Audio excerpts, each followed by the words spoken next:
በዓለም ላይ የሰው ልጅ አይምሮውን የሚጠቀመው በጣም ትንሽ ፐርሰንት ነው። ሐሳብ እኮ ነው በራሱ ጭንቀት እኮ ራሱ ጭንቀት ሐሳብ አይደለም። መጽሐፍ ቅዱስ ራሱ አታስበው አይልም። እንግዳችን በህይወቱ የተፈተነ በእሳት እንደተፈተነ ወርቅ በብዙ መከራ ውስጥ ያለፈ ሰው ነው። 2011 ላይ ልጅ ሞታለች። የዛን ቀን ብሞት ደስ ይለኛል፣ ከዛም በኋላ ባልኖር ደስ ይለኛል። በእግዚአብሔር መጽናናት ስትችል ነው እግዚአብሔርን አመንከው የሚባለው። ምስጋና እምነትን ይወልደዋል ይባላል። ወደ ኔጌቲቭ ከሄደባ አይምሮ መቆጣጠሪያ ምስጋና ነው። በቃ ስታማርር ተጨማሪ የሚያማርር ህይወት ፈልግ ያለው እያልከው ነው ማለት ነው። ቼዝ በሚገርም ሁኔታ የአእምሮን ብቃት የሚጨምር ጨዋታ እንደሆነ በዚህ ፖድካስት እንገነዘባለን። ቼዝ ከባድ ነው ይላሉ ሰዎች፣ ግን ቼዝ ደግሞ እኔ ብዙ ዓመት ተጫውቻለሁ እና በጣም ቀላል ነው፣ በጣም አስደሳች ነው። አእምሮን ስፖርት ነው የሚያሰራው። የህንድ ህዝብ 90% ቼዝ ተጫዋች ነው። የሚገርም ነገር አራታው በእውነት ይህ ሰዎችን የሚያነቃው የቼዝ ጨዋታ በአፄ ኃይለ ሥላሴ ዘመን ተከልክሎ ነበር። በጣም የሚገርም ነገር በኃይለ ሥላሴ ጊዜ ከቤተሰብ መንግስት ውጭ አይፈቀድም ነበር። አሁን ስንት ዓመት ነው? አሁን 60። ስለዚህ ከዚህ በኋላ ስንት ዓመት ነው ማለት ነው የምታስበው? 110 ዓመት። እኛ አስተሳሰባችን እድሜያችንን በጣም አሳጥረን ረጅም ዓመት ኖረዋል። መቼ ድሮ የድሮ እግዚአብሔር ዛሬ ተቀይሯል። አሁን እንደዛ ነው የምታስበው? አዎ። ሳይኮሎጂ ማለት ያልተኖረ ቀላል ህይወት ማለት ነው። እኛ ችለን ስንገኝ ከኛ ጋር ነው የሚያጨበጭቡት። ጊዜ ወደ ኢትዮጵያ ይሆናል ይህን ስናሳካ።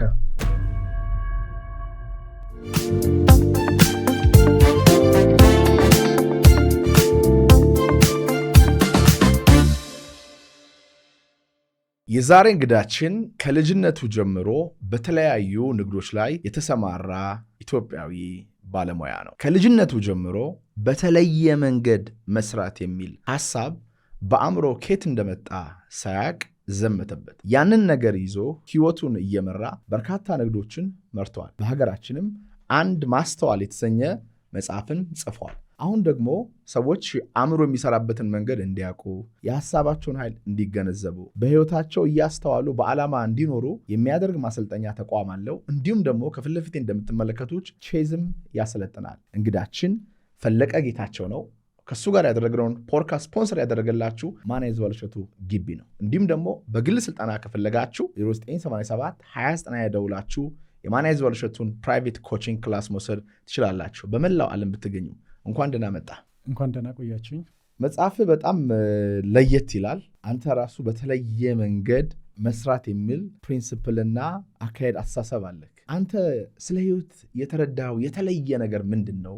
ይህን አስተሳሰብ በመያዝ ስለ ህይወት የተረዳሁት ነገር እኔ ህይወታችንን የምንፈጥረው እኛ እንደሆንን፣ እኛ የፈጠርነው ህይወት መኖር እየኖርን እንዳለን ነው የተረዳሁት። ፈጣሪ ነን እያልክ ነው? ግልጽ ነኝ። ፈጣሪ ነን፣ የህይወታችን ፈጣሪ ነን። በትክክል ሰው ህይወት ምን ማለት ነው? የህይወታችን ፈጣሪ ስትል ሰው የአስተሳሰቡ ውጤት ነው ይባል የለ? በዛ መንገድ ማለት ነው። አስተሳሰባችንን እኛ ነን የምንሰራው። እኛ የሰራነው አስተሳሰብ ደግሞ መልሶ የኛ ህይወት ይሆናል ማለት ነው። የምናስበውን ነገር ካስተካከልን ህይወታችንን ተስተካክሏል ማለት ነው። የምናስበውን ነገር እንዴት ነው የምናስተካክለው? አሁን ትንሽ ሰዎች ግራ እንዳይጋቡ ግልጽ አድርገህ አስቀምጥልኝ። በጣም ጥሩ አድርገህ ነው ያመጣኸው። እኛ ከምንቆጣጠረው እኛ ማንቆጣጠረው ይበልጣል። እኛ ግን እኛን መቆጣጠር እንችላለን። አስተሳሰባችንን፣ ራሳችንን፣ ቃሎቻችንን፣ የምንጠቀማቸውን ወርዶች መቆጣጠር እንችላለን። ተግባራችንን መቆጣጠር እንችላለን። ይሄ በጣም ውስን ነው ስናየው አይደል? ይሄ ነው የማንቆጣጠረውን ነገር ሊያስተካክለው የሚችለው። አንተ ከተረዳኸኝ ነው አድማጮች ሊረዱት የሚችሉት ይህን ነገር። አንተ ካልተረዳ ወደ አድማጮችን ማለፍ የለበትም።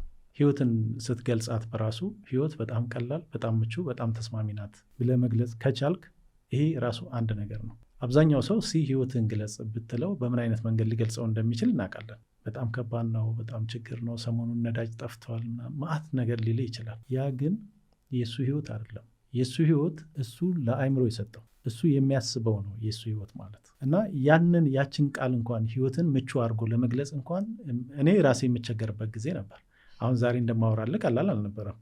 ህይወትን ምቹ አድርጌ መግለጽ ወርድ እኮ ነው፣ ቃል ነው ያወጣሁት፣ ሌላ ነገር አይደለም። ግን ያንን በትክክል በሚገባኝ መልኩ ከልቤ ስለውም ደግሞ ለማለት ያህል ሳይሆን በቃ ከልቤ ማለት ከቻልኩኝ ህይወቴን እየቀረጽኩት ነው ማለት ነው። እና ይሄ ነገር ቀላል ነው ደግሞ ብዬ ስል ሰው እንዴት ነው ቀላል የሚሆነው? ከባድ ነው ምናምን ይላል። ከባድ ነው እና ቀላል ነው በራሱ ወርድ ናቸው አይደል?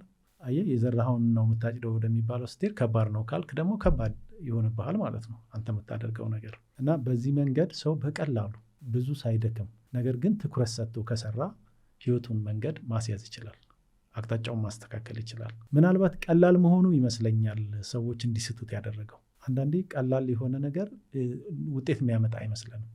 እኔ ጋር አሁን ሰዎች ይመጡና በጣም ተቸግረው ምናምን ይመጣሉ። ይህ ችግር በዚህ መንገድ ነው የሚፈታው። በቀን ለ100 ጊዜ ተመስገን ማለት ትችላለህ ወይ? የበደልካቸው ሰዎች ካሉ አሁን በሌሉበት ይቅር ማለት ትችላለህ ወይ? ይህን ብቻ ነው ማድረገው ይልሃል። ይህን ካረክ በቃ ውጤቱን ተማመን፣ እርግጠኛ ሁን። ይህን ግን አንተ ማድረግ ቻል። በቀን ለ100 ጊዜ ተመስገን ማለት አይከብድም። 5 ደቂቃ እኮ አይፈጅም። ትኩረት ሰጥተህ ግን ያንን ከራስ ጋር ሆነህ በየቀኑ ማለት ከቻልክ ለውጡን ማየት ትጀምራለህ። ከዛ በኋላ አስደሳች ነው። ከዛ በኋላ ያልነው ነገር ይመጣል፣ በሂደት ይመጣል ማለት ነው። ሰዎች እውነታ ከሚሉት ነገር ጋር ይጋጫል። ህይወት ከባድ አይደለም ስትለው ከባድ ነው። የቤት ኪራይ መክፈል ከብዶኛል፣ በቀን የፈለኩትን መብላት አልችልም፣ ልብሴ አንድ አይነት ነው፣ ደሞዜ በጣም አጭር ነው፣ እንዳልከው ደግሞ የነዳጅ ሰልፉ የሚታይ ነው፣ ምናልባት ትዳሩ ፈርሶ ሊሆን ይችላል፣ ምናልባት ሚስቱ ታማ ወይ ልጁ ሆስፒታል ታሞ ተኝቶ ኩላሊት ፌል አድርጎበት ሊሆን ይችላል። እንደዚህ የዕለት ዕለት በህይወት እውነታ አይደለም ኮቶን ኮት አስቀምጦልኝና ለእንደዚህ አይነት ሰው እንደዚህ ማለት በጣም ሊያናደው ይችላል። ትክክል ነህ። ላይመስለውም ይችላል። ትክክል ነህ። ለምሳሌ ታመክ እያለ ተሽሎኛል በል ሲባል ድሮ ቤተሰቦቻችን ሲሉ ሰምተህ አታውቅም? ደህና ነኝ በል፣ ተሽሎኛል በል። ስለሚገባቸው ነው፣ ስለሚያውቁት ነው። ስትድን አይደለም ድኛለሁ የምትለው። ህመም ውስጥ ሆነ ተሽሎኛል ማለት ስትችል ወደ መዳን ትመጣለህ። አሁን የነገርከኝ ነገሮች ህመም ናቸው። እነዚህ ችግሮች ሁሉ ህመም ናቸው። እዛ ውስጥ ሆነህ ደህና ነኝ ማለት ከቻልክ ደህንነት ይመጣል። እዛ ውስጥ ሆነህ ተቀይር ያለው ማለት ከቻልክ ይመጣል። ከባድነቱ እዛ ውስጥ ሆኖ እንደዛ ማሰብ ነው ትልቁ ነገር ለሰው ልጅ። ይህንን ፖድካስት ወደ እናንተ ያደረሰው ማን ያዘዋል እሸቱ ግቢ ነው። ጤናማ ምግብና መጠጣችን ይመረጣል። የግቢያችን ድባብ ሰላም ይሰጣል። ቦሌ ሰላም ሲቲ ሞል ጀርባ እንገኛለን። ይሞክሩን። በሌላም ምሳሌ ማምጣት እንችላለን። ለምሳሌ አንተ የሚቆጠር ገንዘብ ሳይኖርህ አለኝ ስትል ሰዎች በጣም ነው የሚናደዱት። ሊሳደባሉ ሁሉ፣ ጉረኛ ይላሉ፣ ምን ይላሉ። ግን አይደለም፣ አለኝ ማለት መቻል አለብህ ሳይኖርህ። እምነት ማለት ያ ነው። አዎ፣ ያን ስታደርግ ነው አንተ ህይወት ውስጥ ተጨባጭ ለውጥ እና አስተማማኝ ለውጥ የሚመጣው። ከዛ ውጭ ግን ይህን ለማድረግ የሚረዳቸው ነገር ምንድን ነው ብንል ዝም ብለው ቢያመሰግኑ፣ ዝም ብለው ቢያመሰግኑ። አንድ ነገር አንብበህ ታውቃለህ ወይም ደግሞ ሰምተህ ታውቃለህ ብዬ ገምታለሁ። ምስጋና እምነትን ይወልደዋል ይባላል። ስትጠራጠር፣ ህይወት ውስጥ የሚረብሽ ነገር ሲመጣ፣ የሆነ የሚረብሽህ ነገር በስራ ላይ ምናምን ሲመጣ ዝም ብለህ አመስግን። መተማመን ከየት እንደሚመጣ አታውቀውም። ያ እኮ የቅድሙ ውሸት ነው ይልሃል። ስትፈራ የነበረው ነገር ውሸት ነው፣ ህይወትን ሊበጠበጥ ነው የሚልህ የነበረው ነገር ውሸት ነው ምናምን ይልሃል። እምነት ተወለደ ማለት ነው። እና ይህንን መሰረት አድርገው፣ ይሄ በአንድ ቀን የሚሰራ ነገር አይደለም። እኔ እናንተ አሁን እዚህ ጋር ስናወራው በአንድ ቀን ምናምን የሰራ ነው ይመስላቸዋል ሰዎች። አይደለም፣ በሂደት ነው። ግን የዛሬ 10 ዓመትም ሳልቀየር ከምቀር የዛሬ 10 ዓመትም ቢሆን ብቀየር ይሻለኛል አይደል? ካልሰራው ደግሞ የዛሬ 15 ዓመትም እዚሁ ላይ ነው የምታገኘኝ። እና በዚህ መልኩ ነው ይቻላል እንደዛ ማድረግ የምትለውን ነገር አይ አንደርስታንድ። ህይወቴንም የምመራበት መንገድ ነው ይሄ። ደግሞ እግዚአብሔርም ያስቀመጠልን መንገድ ነው። አሁን ያልከው ነገር ባይኖር እኔ ይህን ስራንም አልሰራም ወይ ሞት ነበር ማለት ተስፋዬ ያ ነው። ምክንያቱም እግዚአብሔር የሰጠኝ ለሰው ልጅ ሁኔታውን በተወሰነ መንገድ መፍጠር የሚያስችል ኃይል አለ። አንዳንድ ሰዎች እኔ ነኝ የማደርገው ስትል ፈጣሪን የካድክ አይነት ነገር፣ በራስህ የተመካ አይነት ነገር ይመስላቸዋል። አይደለም።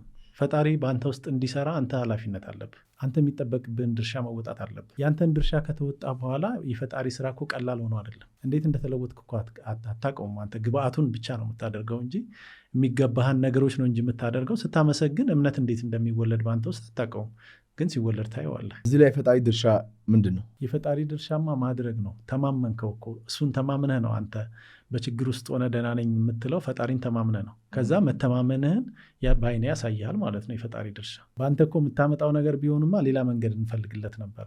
ይሄ ግን ቃል ስታወጣ፣ ስታምነው፣ ለፈጣሪ ስትነግረው፣ ደህንነት ይሰማኛል ስትለው፣ ደህንነትን ከየት እንደሚያመጣው አታውቅም። ፈጣሪ ነው የሚያመጣው። ማንም ሌላ ሰው የሚያመጣው የለም። ትልቁ ድርሻ የፈጣሪ ነው። ምንም ይሄ የሚያጠያይቅ ነገር። ሰዎች እንደውም ግራ የሚጋቡት አንዳንዴ እኔ ካረኩ ታዲያ የፈጣሪ ምንድን ነው የሚያደርገው የሚሉት ነገር እሱ እኛ የምንጠይቀውን ነገር ለእኛ መልስ መስጠት ነው የፈጣሪ ድርሻ። ከኛ ውጭ አድርጎ ፈጣሪን ማሰብ ነገር አለ። የሆነ አካል አድርጎ መንፈስ መሆኑን ልባችን ላይ መሆኑን ረስቶ በቃል በሀሳብ በስሜት ከእሱ ጋር እንደተገናኘን ሰው ይዘነጋና ከውጭ መጥቶ የሆነ እንዲህ እንዲያደርጋቸው ነው የሚፈልጉት። ፈጣሪ እኮ አንተን ለማበልጸግ አንተን ስኬታማ ለማድረግ ሌላ ቁሳቁስ እኮ አያስፈልገውም። አንተን የምታስፈልገው አንተ ራስን ለፈጣሪ ስትሰጥ እሱ አንተን የምትፈልግበት ቦታ ያደርሳል እንጂ ማን ያዘዋል የሆነ ነገር ሊኖርህ ይገባል እኔማ እንደዚህ ልሁን ካልከኛ አይልህም እኮ ከየት እንደሚያመጣው አታውቅም።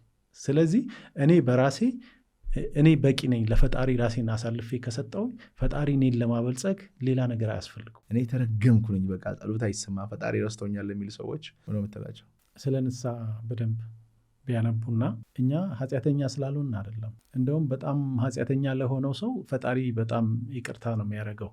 ግን ከልቡ ያ ሰው ጠብቆ ፈጣሪ የሚሰጠውን መልስ ደግሞ መጠበቅ ያስፈልጋል።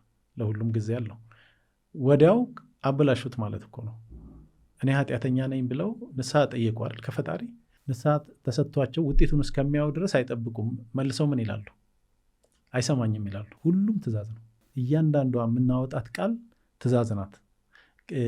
በኋላ ላይ ስለ አእምሮ ስናወራ በደንብ ግልጽ እናደርገዋለን። ይህን አእምሮ እንዴት እንደሚተገብር ነገሮችን እንዴት ተግባራዊ በእኛ ህይወት ላይ እንደሚሆን ለአእምሮአችን የሰጠነው ግብዓት እንዴት ውጤት እንደሚያደርገው ስናወራ በደንብ እንገልጽላቸዋለን። ግልጽ ሆኖ ይታያል ብዬ አስባለሁ።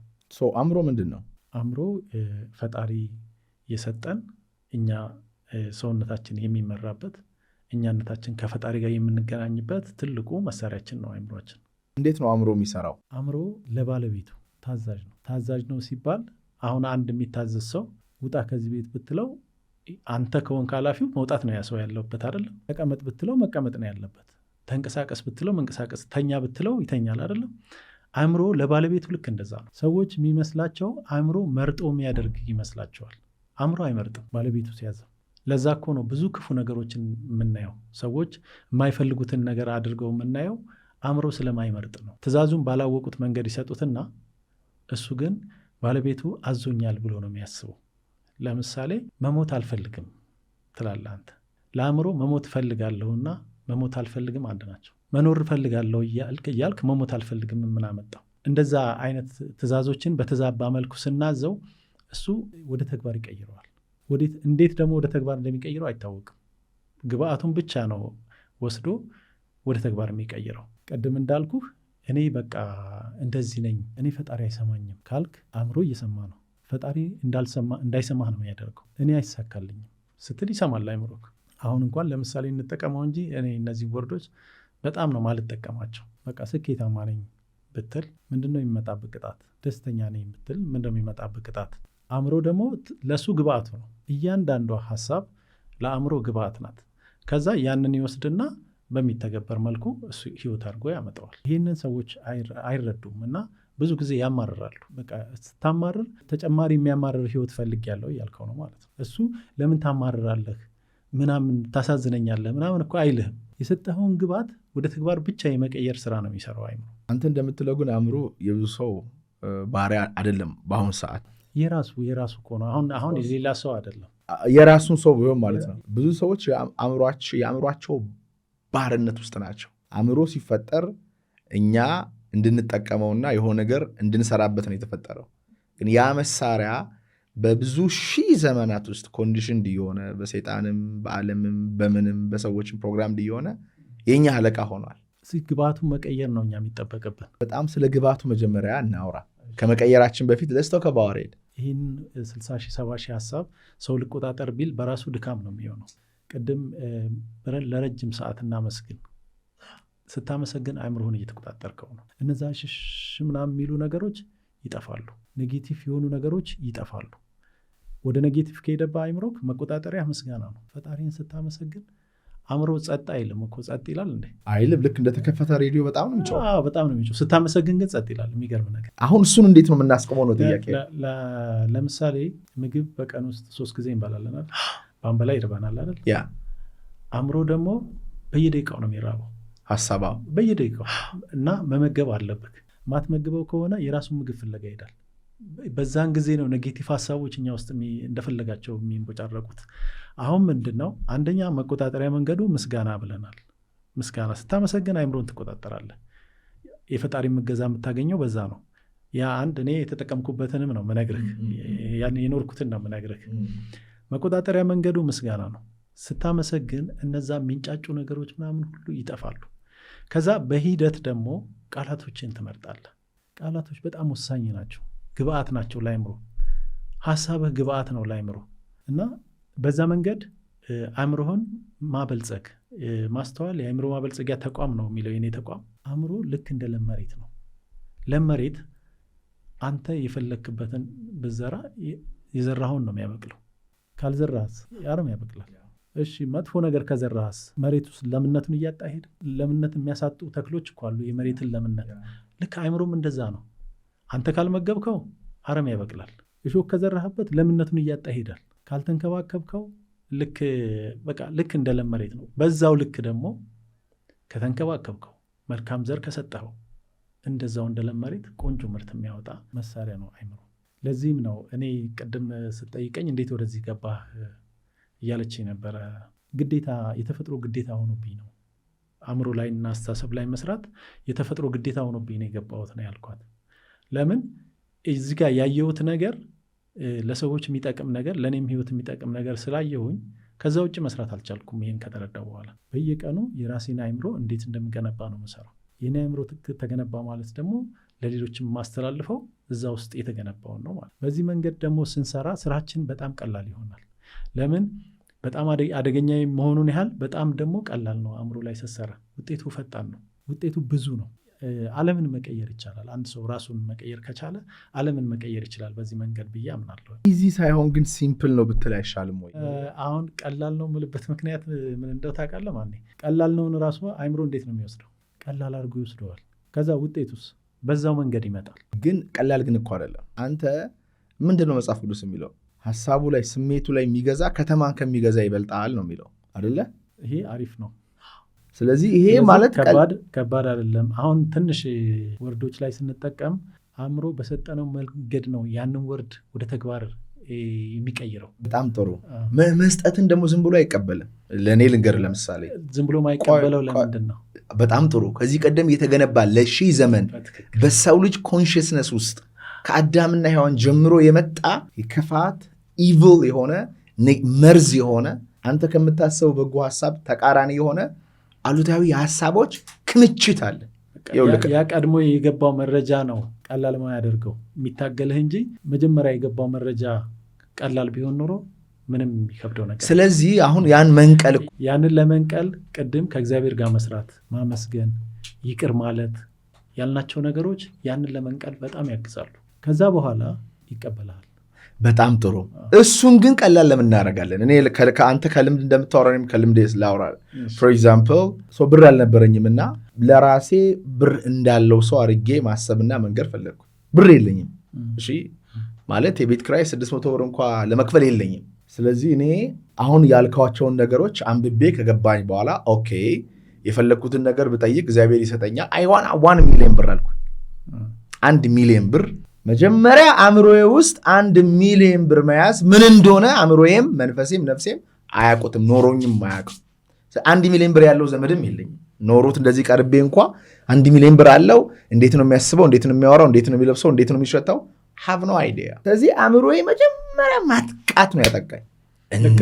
አዎ ማጥቃት ነው ያጠቃኝ ስለ አንተ በቀን አንዴ ማትበላ፣ አንተ ለራስ በባስ እዚህ ተሰልፈ የምትሄድ፣ አንተ የዳቦ የሌለ የባጃጅ የሌለ ሰውዬ 1 ሚሊዮን ታስባለህ ብሎ ቀጠቀጠኝ።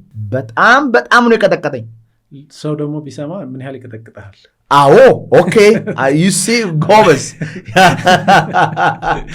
ያ ምንድነው እሱ ግን አግኝተዋል? አወርኩ ኦፍ ኮርስ አግኝቼዋለሁ። ግን ቆይ ይሄን ማወቅ አለባቸው ሰዎች። ምን አለ መሰለህ፣ እሺ የጊዜ ሂደት አለ። ሎተሪ ወጣላቸው ሰዎች 90% ስኬታማ አይሆኑ። 100% ያ 100% እስማማለሁ። yes ስኬታማ አይሆኑ። ለምንድነው ስኬታማ የማይሆኑት? አንዳንዱ ሰው ገንዘብ ማስተዳደር ስለማይችሉ ይመስለዋል። አይደለም፣ ቢችሉም ራሱ ስኬታማ አይሆኑ። ምን ይሆናል መሰለህ፣ አእምሮ ለበጎ እንደሚሰራ ሁሉ ለማግኘት እንደሚሰራ ሁሉ ለማጥፋት ይሰራል። ለምሳሌ ድንገት 1 ሚሊዮን ብር ሎተሪ ወጣለት ሰው የዛን ቀን ጀምሮ ማሰብ ይጀምራል። ድጋሚ አሁን ሎተሪ ይወጣልኛል አይወጣልኝም፣ ይሄ ብር አሁን ከላው ላይ ስቀንስለት እየጎደለ ነው የሚሄደው። ከዛ ሲያነሳለት መደንገጥ ይጀምራል። አሁንም እኮ እየጎደለ ነው ይሄ ብር ይላል ተኝቶ። ይሄ ብር እኮ ምንድን ነው ማድረገው ይላል። ምን እያደረገ ነው? እየጨረሰው ነው። በዛ መንገድ ሰውየው ሳያውቀው ነው ገንዘቡ የሚያልቀው። ልክ ለፖዘቲቭ እንደሚሰራው ለኔጌቲቭም ይሰራል። ሰውየው ሎተሪ ከወጣለት እኔ እንጃ ብቻ ብሩ እንደምንም አስቀምጦ ማይንድ ሴቱን መስራት እሱም ከባድ ነው። እና ብዙ ጊዜ አስባለሁ እኔ በትክክል መንገዱ ይታየኛል። እንዴት ሊሆን ቻለ ይሄ የሚለው ነገር በደንብ ይገባኛል። በቃ ሰውየው ከዛ በኋላ ገንዘቡ እንዴት እንደሚያልቅ ነው። ከዛ አይምሮ የሚቀበለው ትእዛዝ ገንዘቡን ለማቆየት አይደለም ለመጨረስ ነው። ከዛ የሆነ እቃ ይገዛል፣ የማይሆን ነገር ይገዛል፣ የሆነ ሰው አበድሮት ይከለክለዋል። እንደውም ጨምሮ ይሄድና ሰውየው ልክ ነፃ ሲሆን ይረጋጋል፣ ወደ ራሱ ይመለሳል። ከዛ በኋላ ብሩ ሳያልቅ ግን ያ ሰው ለመጨረስ እየሰራ ነው፣ ለማግኘት የሚሰራ የሆነ ሰው ለማግኘት እየሰራ ነው አይደል? እሱ ደግሞ ያን የወጣለትን ብር ለመጨረስ እየሰራ ነው፣ ባላወቀው መንገድ፣ ባልተረዳው መንገድ። 1 ሚሊዮን ብር አለኝ ብሎ ማሰብ ቀላል እንዳልሆነ ገባኝ እዛ ጊዜ። አሁን የከበደኝ ማሰቡ ነው። ምክንያቱም ቆይ ችግር ላይ ነኝ ያለሁት፣ ዶንት ጌት ሚ ሮንግ፣ ችግር ላይ ነኝ ስል የ600 ብር ቤት ኪራይ ባልከፍል ያባሩኛል እንዴ? ዘመዳቸው አይደለሁም። ምግብ ይርበኛል፣ ምንም ገቢ የለኝም ያኔ። ስለዚህ አእምሮዬ በጣም ሙሉ ቀልቡ አስተዳደጌም ከድህነት ስለሆነ ድህነት፣ ችግር፣ አከራዬ ስታባረኝ፣ ሜዳ ላይ ስወጣ ተመልሼ 40 ምንጭ ገብቼ ሰዎች ሲስቁብኝ ምናምን ነው የሚያደርገው። ስለዚህ እኔ ራሴን ምን አረኩት? ዴዲኬትድ አረኩኝ ማለት ነው። ላይፌን ይሄን ነው የምፈልገው፣ ይሄን ነው የምታስበው፣ ለእኔ ማለት ህይወት ይሄ ነው፣ ይሄን ካልኖርኩኝ ህይወት አይደለም ማለት ጀመርኩ። እኔና እግዚአብሔር እናውቃለን በምን አይነት እንባ ውስጥ እንዳለፍኩኝ፣ ምን እንዳደረግኩ ነው የምነግርህ። በቀን ለ3 ሰዓት ልመሰጥ እችላለሁ፣ ለ3 ሰዓት ቁጭ ላለቅስ እችላለሁ፣ እምባዬ ፍስስ እያለ ማለት ነው። ከቀን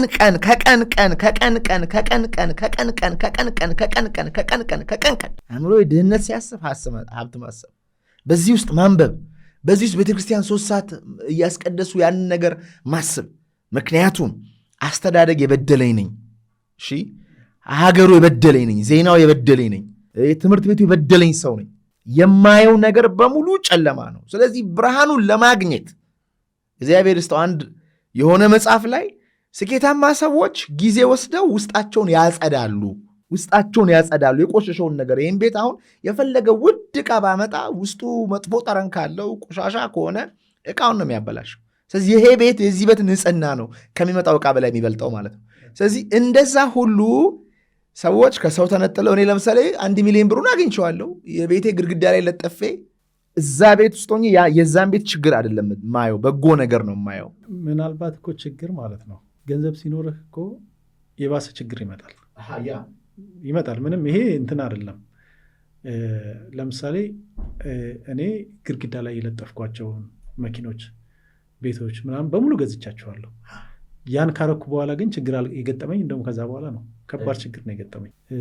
ለምሳሌ አንተ አሁን 1 ሚሊዮን ብር ማግኘት ሊሆን ይችላል ችግርህ።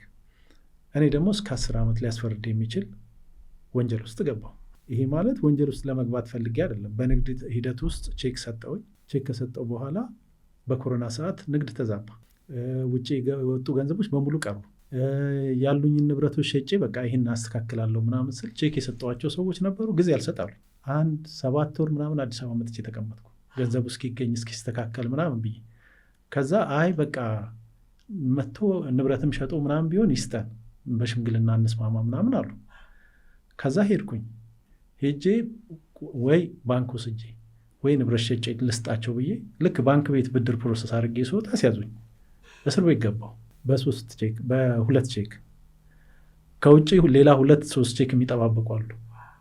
ገባሁ እስር ቤት። ምን ታደርጋለህ? አሁን ብዙ ነገሮችን አልሜ አሳክቼ ካለፍኩ በኋላ ነው ይሄ ችግር የመጣው። ከዚህ በኋላ አልቸገርም ምናምን ብለህ በምታስብበት ሰዓት ማለት ነው። ምን ታደርጋለህ እስቲ? ስለዚህ ችግር አለ ማለት ነው። ሁሌም አለ። ስለዚህ ችግር የለም አትበለኛ። ችግር የለም አላልኩም። ችግር የለም ሳይሆን ራስ ላይ ሰርተህ ከዛ ማለፍ ትችላለህ ነው። ምናልባት እኛ የምናስበው ማግኘትን ብቻ ሊሆን ይችላል። ከችግር ውስጥ እኮ መውጣት ስኬት ነው። ከዛ ችግር ውስጥ እንዴት እንደምትወጣ ማወቅ እኮ ስኬት ነው እኮ አይደለም እንዴ? በ2 ቼክ 9 ሰዓት በአንደኛው ቼክ፣ 10 ሰዓት በአንደኛው ቼክ እየተቀጠርክ ፍርድ ቤት ስትቀርብ ምንድን ነው የሚሰማ?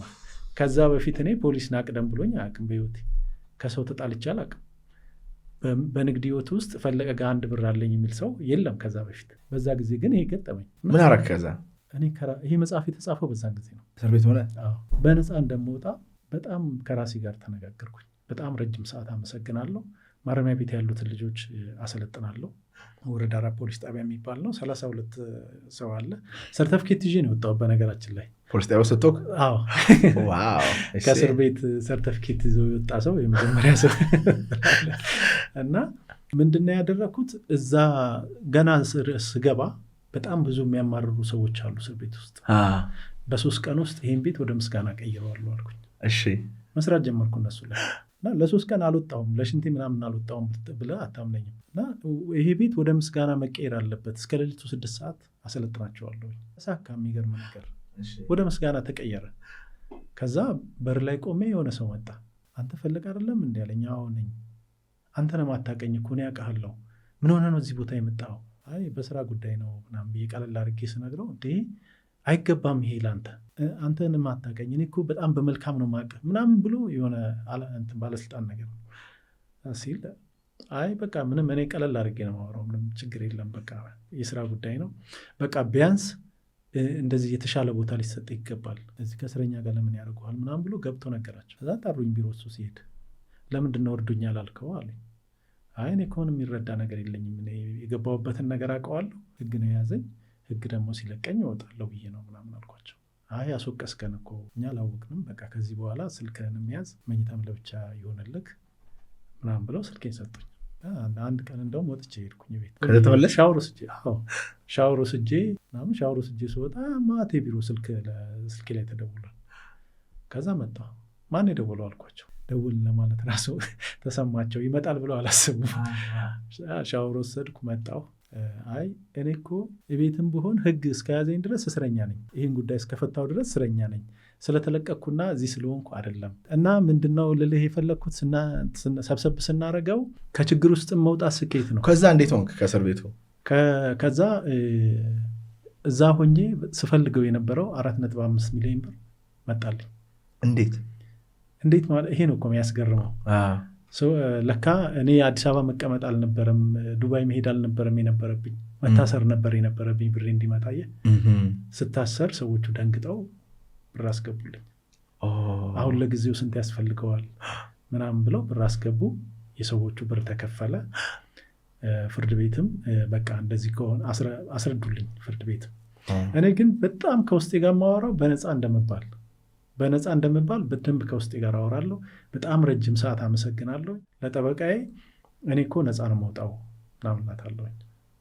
እንደውም ዋስትና ሲጠየቅ በአንደኛው ቼክ 150 ሺህ ብር ተጠየቀ እና እንዴት 150 ሺህ ብር ይባላል ምናምን ብላ ጠበቃዬን ስትል ኧረ ችግር የለውም አሁን እኮ ብር አግኝተናል እናስይዛለን አልኳት።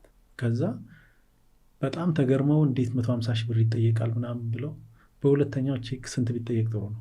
300 ሺህ ብር፣ በአጠቃላይ 450 ሺህ ብር ዋስትና። ከዛ አዛዡ ምንድን ነው የሰራኸው ወንጀል አለኝ። አይ እኔ እኮ ርካሽ አይደለሁም አልኩት በትንሽ ብር ብያዝ። እና ታሾፋለህ አንተ ምናምን አለኝ። አይደለም በቃ እኔ አሁን ብር አለኝ አስይዘዋለሁ፣ ስወጣ የሚሰጠኝ ነው፣ አስቀምጠውልኝ እኮ ስወጣ መወስደው ነው፣ ማስያዣ ነው እንጂ ቅጣት አይደለም፣ ስለዚህ ቀለል አድርገህ ይኸው ምናምን አልኩት። ከዛ መጨረሻ ላይ ለዳኞቹ የሆነ ልጅ አገኘሁና እንዲህ ገንዘብ ይሰጣችኋል ምናምን እንዳትል ተጠንቀቅ፣ እኔ ጉቦ አልሰጥም። ፈለቀ በ19 ዓመት በንግድ ላይ የቆየ የአንድም ሰው ብር የሌለበት ብዙ ሰው ሊመሰክርለት የሚችል በኮሮና ምክንያት ይህ ችግር ተፈጥሮ እዚህ ውስጥ የገባ ሰው ነው ብለህ ለሁለቱም ዳኞች ነገራቸው አልኩት። ከዚህ ውጭ ግን ፈለቀ ገንዘብ ይሰጣችኋል ቢፈታ እንዲሆናል ምናምን እንዳትል አደረሃን አልኩት። እውነትህን ነው አለኝ። አዎ። ከዛ ትንሽ ቆየና እውነትህን ነው አለኝ መልሶ። ምን ነው ስለው እንዲህ በሻንጣ ብር ይዞ መጥቶ እኮ ስንት ሰው ተፈርዶበታል አለኝ። አየህ ለዚህ ነው የምልህ እኔ የምወጣው በነፃ ነው፣ ግን አስረዳቸው ይወቁት፣ ፈለቀ ማን ነው የሚለውን ብቻ አስረዳቸው። የቅርባቸው ሰው ነው? አዎ የቅርባቸው ሰው። ይገርማል፣ ምንም ነገር አልተሰጠም። 3 ጊዜ ቀጠሮ ቀጠሩ፣ ምስክር አልቀረበም፣ በነፃ ለቀቁኝ። ቢያንስ 10-15 ዓመት ሊያስፈርድ የሚችል ማለት ነው። እና እዛ ውስጥ ሆነህ በነፃ ወጣለሁ ማለት መቻል ነው። አየህ ያ ማለት ላትወጣም ግን ባትወጣም እንኳ አሁን ካልወጣህም ሌላ መንገድ አለው። እኔ ምን እንደገባኝ ልንገርህ።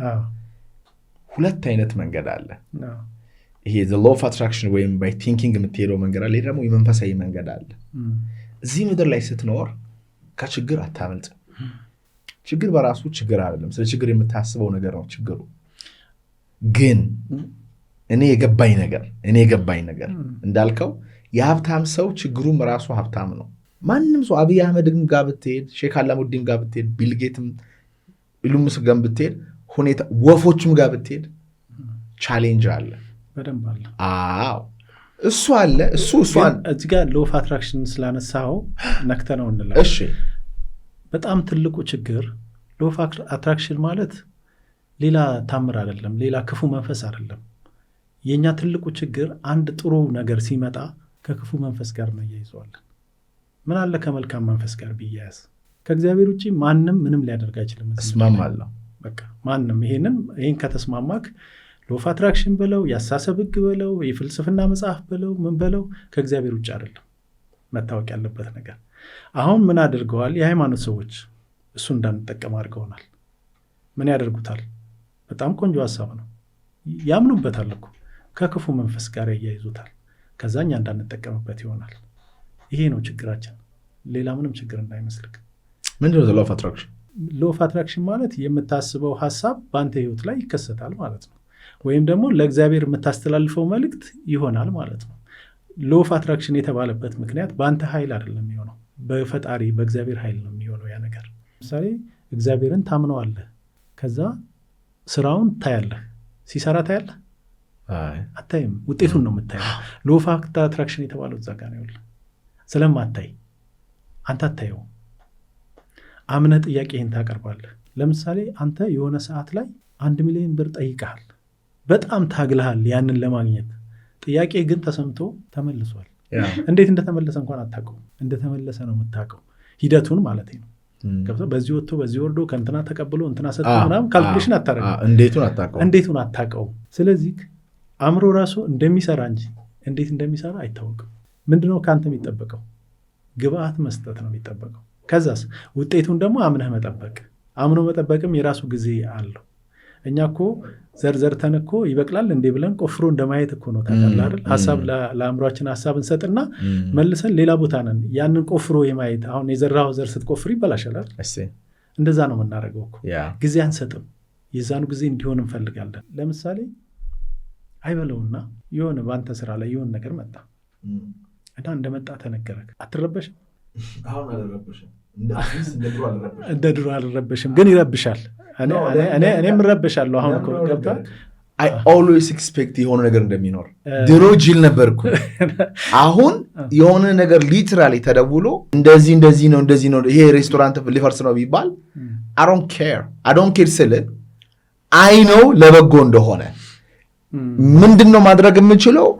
በዚህ ችግር ምክንያት የሚፈጠረውን ሀሳብ እንዴት ላስቆመው? አሁን ወደዛ ልወስድ ስለፈለግኩኝ ነው። በጣም የምትደነግጥ ከሆነማ ይሄ ምድር ፈራሽና ጠፊ መሆኑን አላወቅ። ነገ አሁን ስንት ዓመት ነው? አሁን 60። ስለዚህ ከዚህ በኋላ ስንት ዓመት እኖራለሁ ብለህ የምታስበው? 110 ዓመት ነው? 90 ዓመት? አይ 60 ዝም ብዬ ጨመርኩልህ እንጂ 50 ምናምን። ስለዚህ 150 ዓመት ነው የምትኖረው። ግን ምን መሰለህ፣ ስለ ዕድሜ እኔ ዝም ብዬ ስለ ዕድሜ ሳስብ እኛ በአስተሳሰባችን ዕድሜያችንን በጣም አሳጥረነዋል። እውነት ነው። ዕድሜ የሚሰጥ እግዚአብሔር ነው። እውነት ነው። አንድም ሰው በዕድሜው ላይ ዕድሜ መቀነስ መጨመር አይችልም። በዕድሜያችን አንኮራም። በጣም ብዙ ሰው ዕድሜውን ሲቀንስ ነው የምታገኘው። እኔ ትክክለኛ ዕድሜ ስናገር አይቀበሉኝም ሰዎች። የማይቀበሉኝ የኔ ዕድሜ ስላልሆነ አይደለም፣ ብዙ ሰው ትክክለኛ ዕድሜውን ስለማይናገር ነው። ምንድነው ብትችል ጨምረህ ብትናገር ጥሩ ነው፣ እንዲጨመርልህ ከፈለክ ማለት ነው። ከዛ ውጭ ዕድሜ ሊሰጥ የሚችል እግዚአብሔር ብቻ ነው። ከዛ ውጭ ሰዎች ረጅም ዓመት ኖረዋል። መቼ? ድሮ የድሮ እግዚአብሔር ዛሬ ተቀይሯል እንዴ? አልተቀየረም። እኛ ነን ተቀየረ። ቅድም እንዳልከው በዝግመተ ለውጥ አእምሯችን እየተጎዳ ነው የመጣውና እኔ 150 ዓመት ነው መኖር የምፈልገው ብዬ ጽፌያለሁ መጽሐፌ ላይ። ጥያቄ ነው ያቀረብኩት፣ መልሱ የፈጣሪ ነው። ምትኖር ግን ይመስላል እንዴ? ጠየቅኩኝ። በቃ እኔ ጠየቅኩኝ። ቦሪንግ አይሆንም? ብዙ ጓደኞችን ሞተው አንተ 150 ዓመት ሁሉም ሞተዋል። ምናልባት እኮ የሚሞት እኮ እኔ ጓደኛዬ እንዴት ይሆናል ማለት ስታስበው አንገናኝም እኮ ጭራሽ 70 ዓመቴ ላይ ድካሜ ነው ያለ ሰውና እኔ እንዴት ጓደኛ እንሆናለን? በቃ እግዚአብሔር ማድረግ ይችላል ብዬ ነው ያመንኩት። ዋይ ግን ለምን ደግሞ 150 ዓመት መኖር የፈለከው? ዋና ፐርፐዙ ምንድን ነው? እግዚአብሔር ማኖር መቻሉን ለማየት ይችላል ብዬም ስላመንኩ። እኔ እኮ እዚህ መጽሐፍ ላይ 2011 ላይ ልጅ ሞታለች። የዛን ቀን ብሞት ደስ ይለኛል፣ ከዛ በኋላ ባልኖር ደስ ይለኛል። አሁን በመቆየት የመደሰት የምናምን ጉዳይ አይደለም። ለምን ተባለ የሰው ልጅ ለምን እድሜውን በራሱ ጊዜ ቀጨው? ይህን አስተሳሰብ ለመስበር ነው። እኔ ዛሬም ብሞት ምንም እንትን የለብኝም። ግን ዱ ዩ ፊል አሁን ላይክ እዚህ አይታላል ፎቶ መታሰቢያነት እኮ ኤደን ነው ስሟ።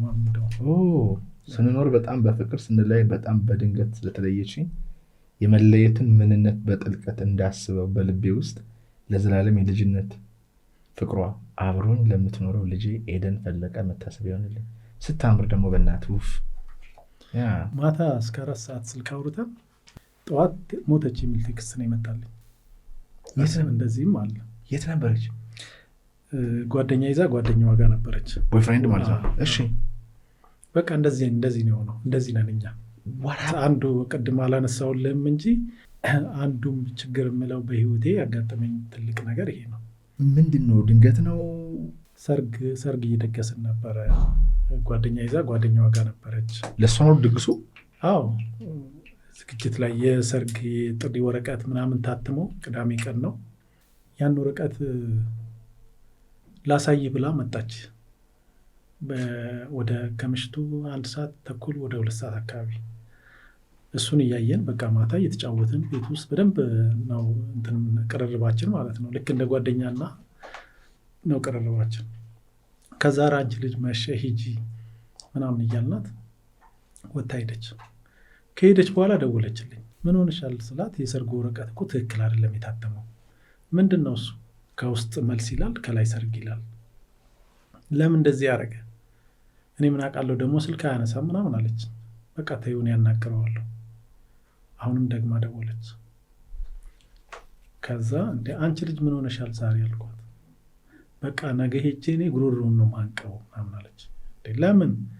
መጀመሪያ እኔ ላሳትም ስላት እኔ ላሳትም ማቀው ልጅ አለ ብላኝ ነው ገንዘብ የወሰደችው።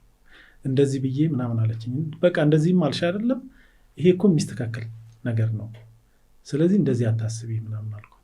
ደጋግማ ደወለ። ከዛ ተኛን። እኔ ጠዋት ስራ ቦታ ሄጄ ስልክ ሳወራ ስልክ ዌይቲንግ ይገባል። ሌላ ስልክ ይዣለሁ። በረጅም ሰዓት ዌይቲንግ ገባ ስልክ። ከዛ ስልኩን ዘግቼ ሳየው ቴክስት አብሮ መጣ። ኤደን ሞተች ነው የሚለው። ምን ታደርጋለህ? ከዛም በኋላ ያው አብሯት ሰው ነበረ፣ እሱ ተያዘ። ያው ይጠረጠር ስለነበር ማለት ነው። ባሏ ነው ቦይፍሬንድ ነው? እሺ። ይጠረጠር ስለነበረ ተያዘ። እኛ ቀበርን። ግን በማግስቱ እኔ ፖሊስ ጣቢያ ሄድኩና ልጅ ስትሞት አጠገቧ ያለው አንተ ነህ ማለት አገናኙኝ አልኳቸው።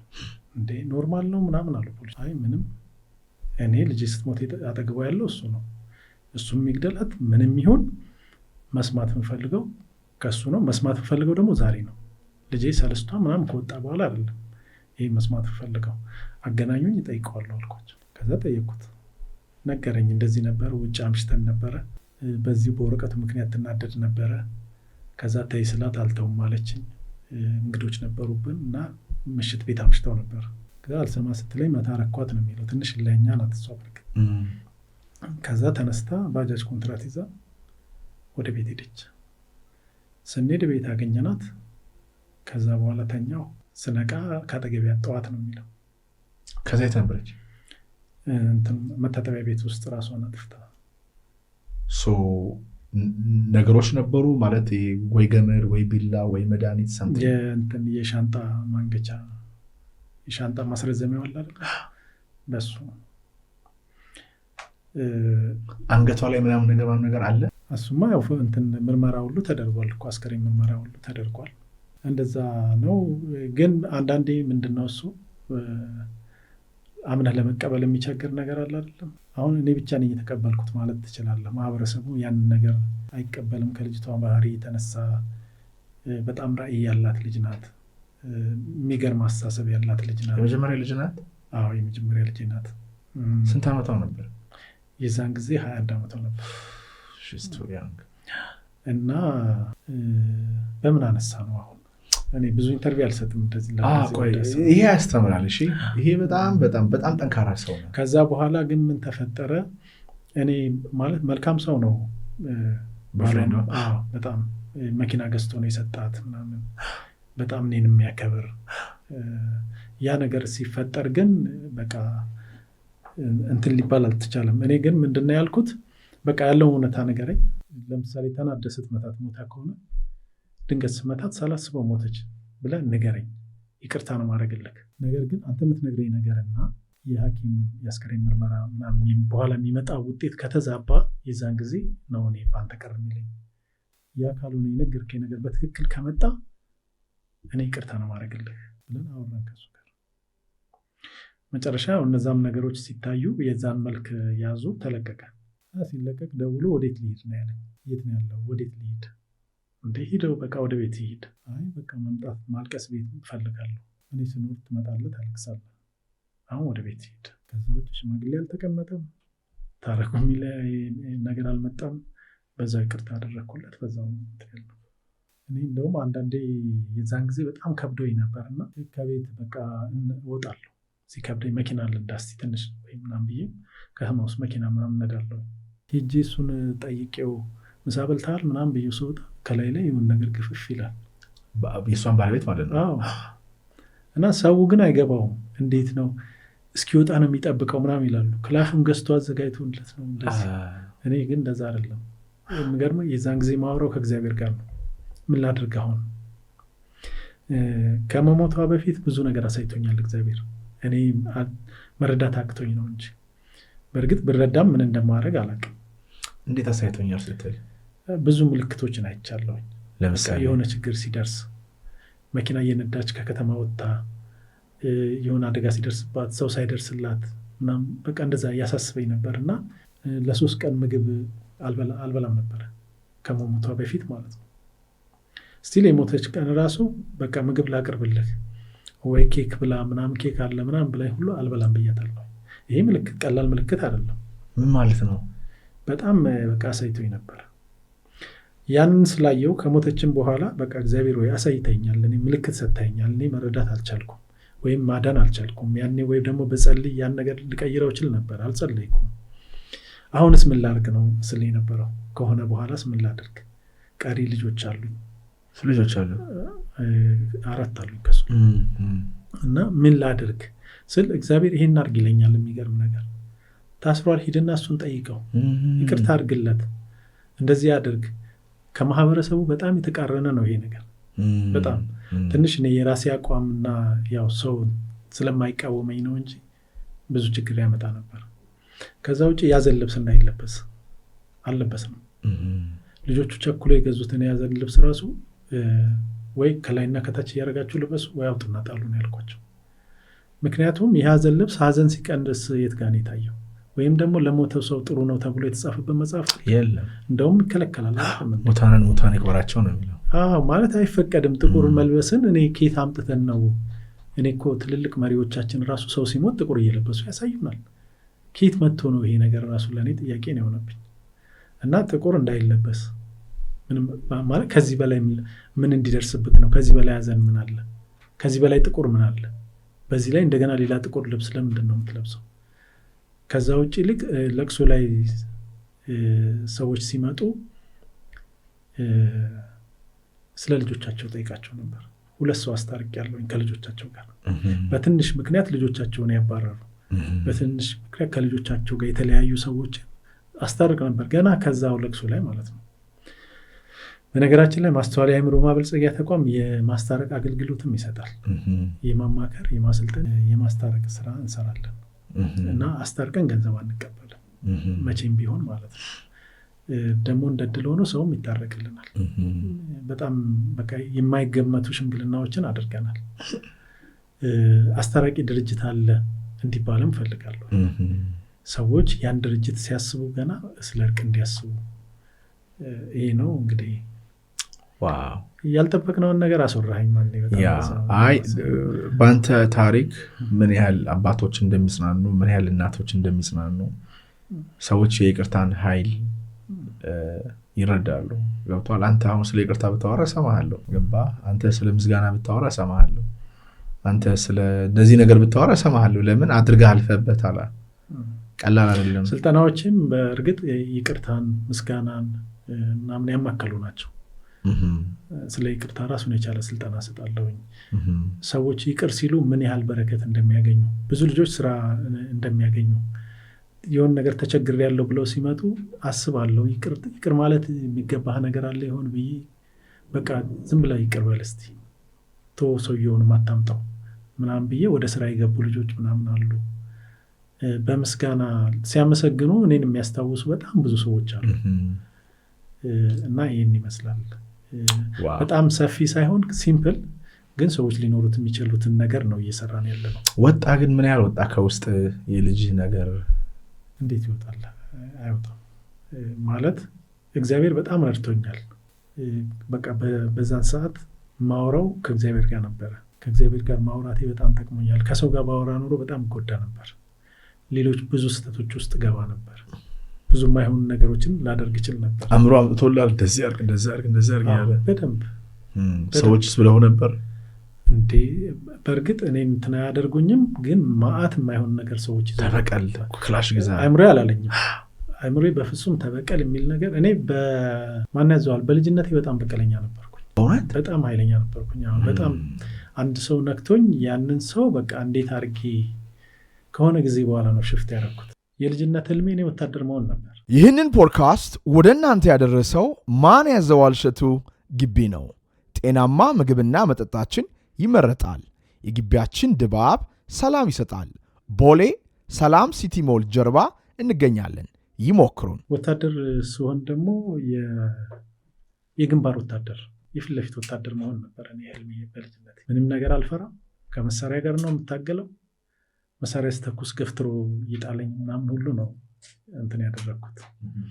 እና የሆነ ጊዜ በራሴ መብቴን ማስከብር በጉልበቴ ይመስለኝ ነበር። ከዛ ሳየው ያ መንገድ ጥላት ነው የሚያበዛብኝ። ያንኛው መንገድ ስትሆ ይሄኛው በጣም አሪፍ ነው።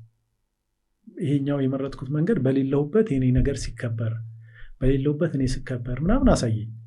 እንዴ ይህ ከሆነ ለምንድነው ለእኔነቱን የምን ያደርግልኛል? በጣም እናደድ ነበር። ተናዳጅነቱን የምን ያደርግልኛል በሚል ሽፍት አደረኩኝ እንጂ እንደዚህ ሆኜ ተወልጄ አይደለም።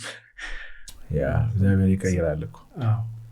ዋው በጣም ጠንካራ ሰው ነህ። በጣም ምን ልጅ ባይኖረኝም እንኳ ልጅ ኖራኝ እንደዚህ አይነት ነገር ሀፕን ቢያደርግ እንደው ዝም ብላ በጣም ውስጤ አታስብ። እንደዛ መጥፎ ነው። ሰዎች እንደዛ እንዲያስቡ አልፈቅድም። ለምን ብትለኝ በጣም አትዘን። በጣም ማዘን መጥፎ ነው፣ ስህተት ነው። በጣም አዝኛለሁ።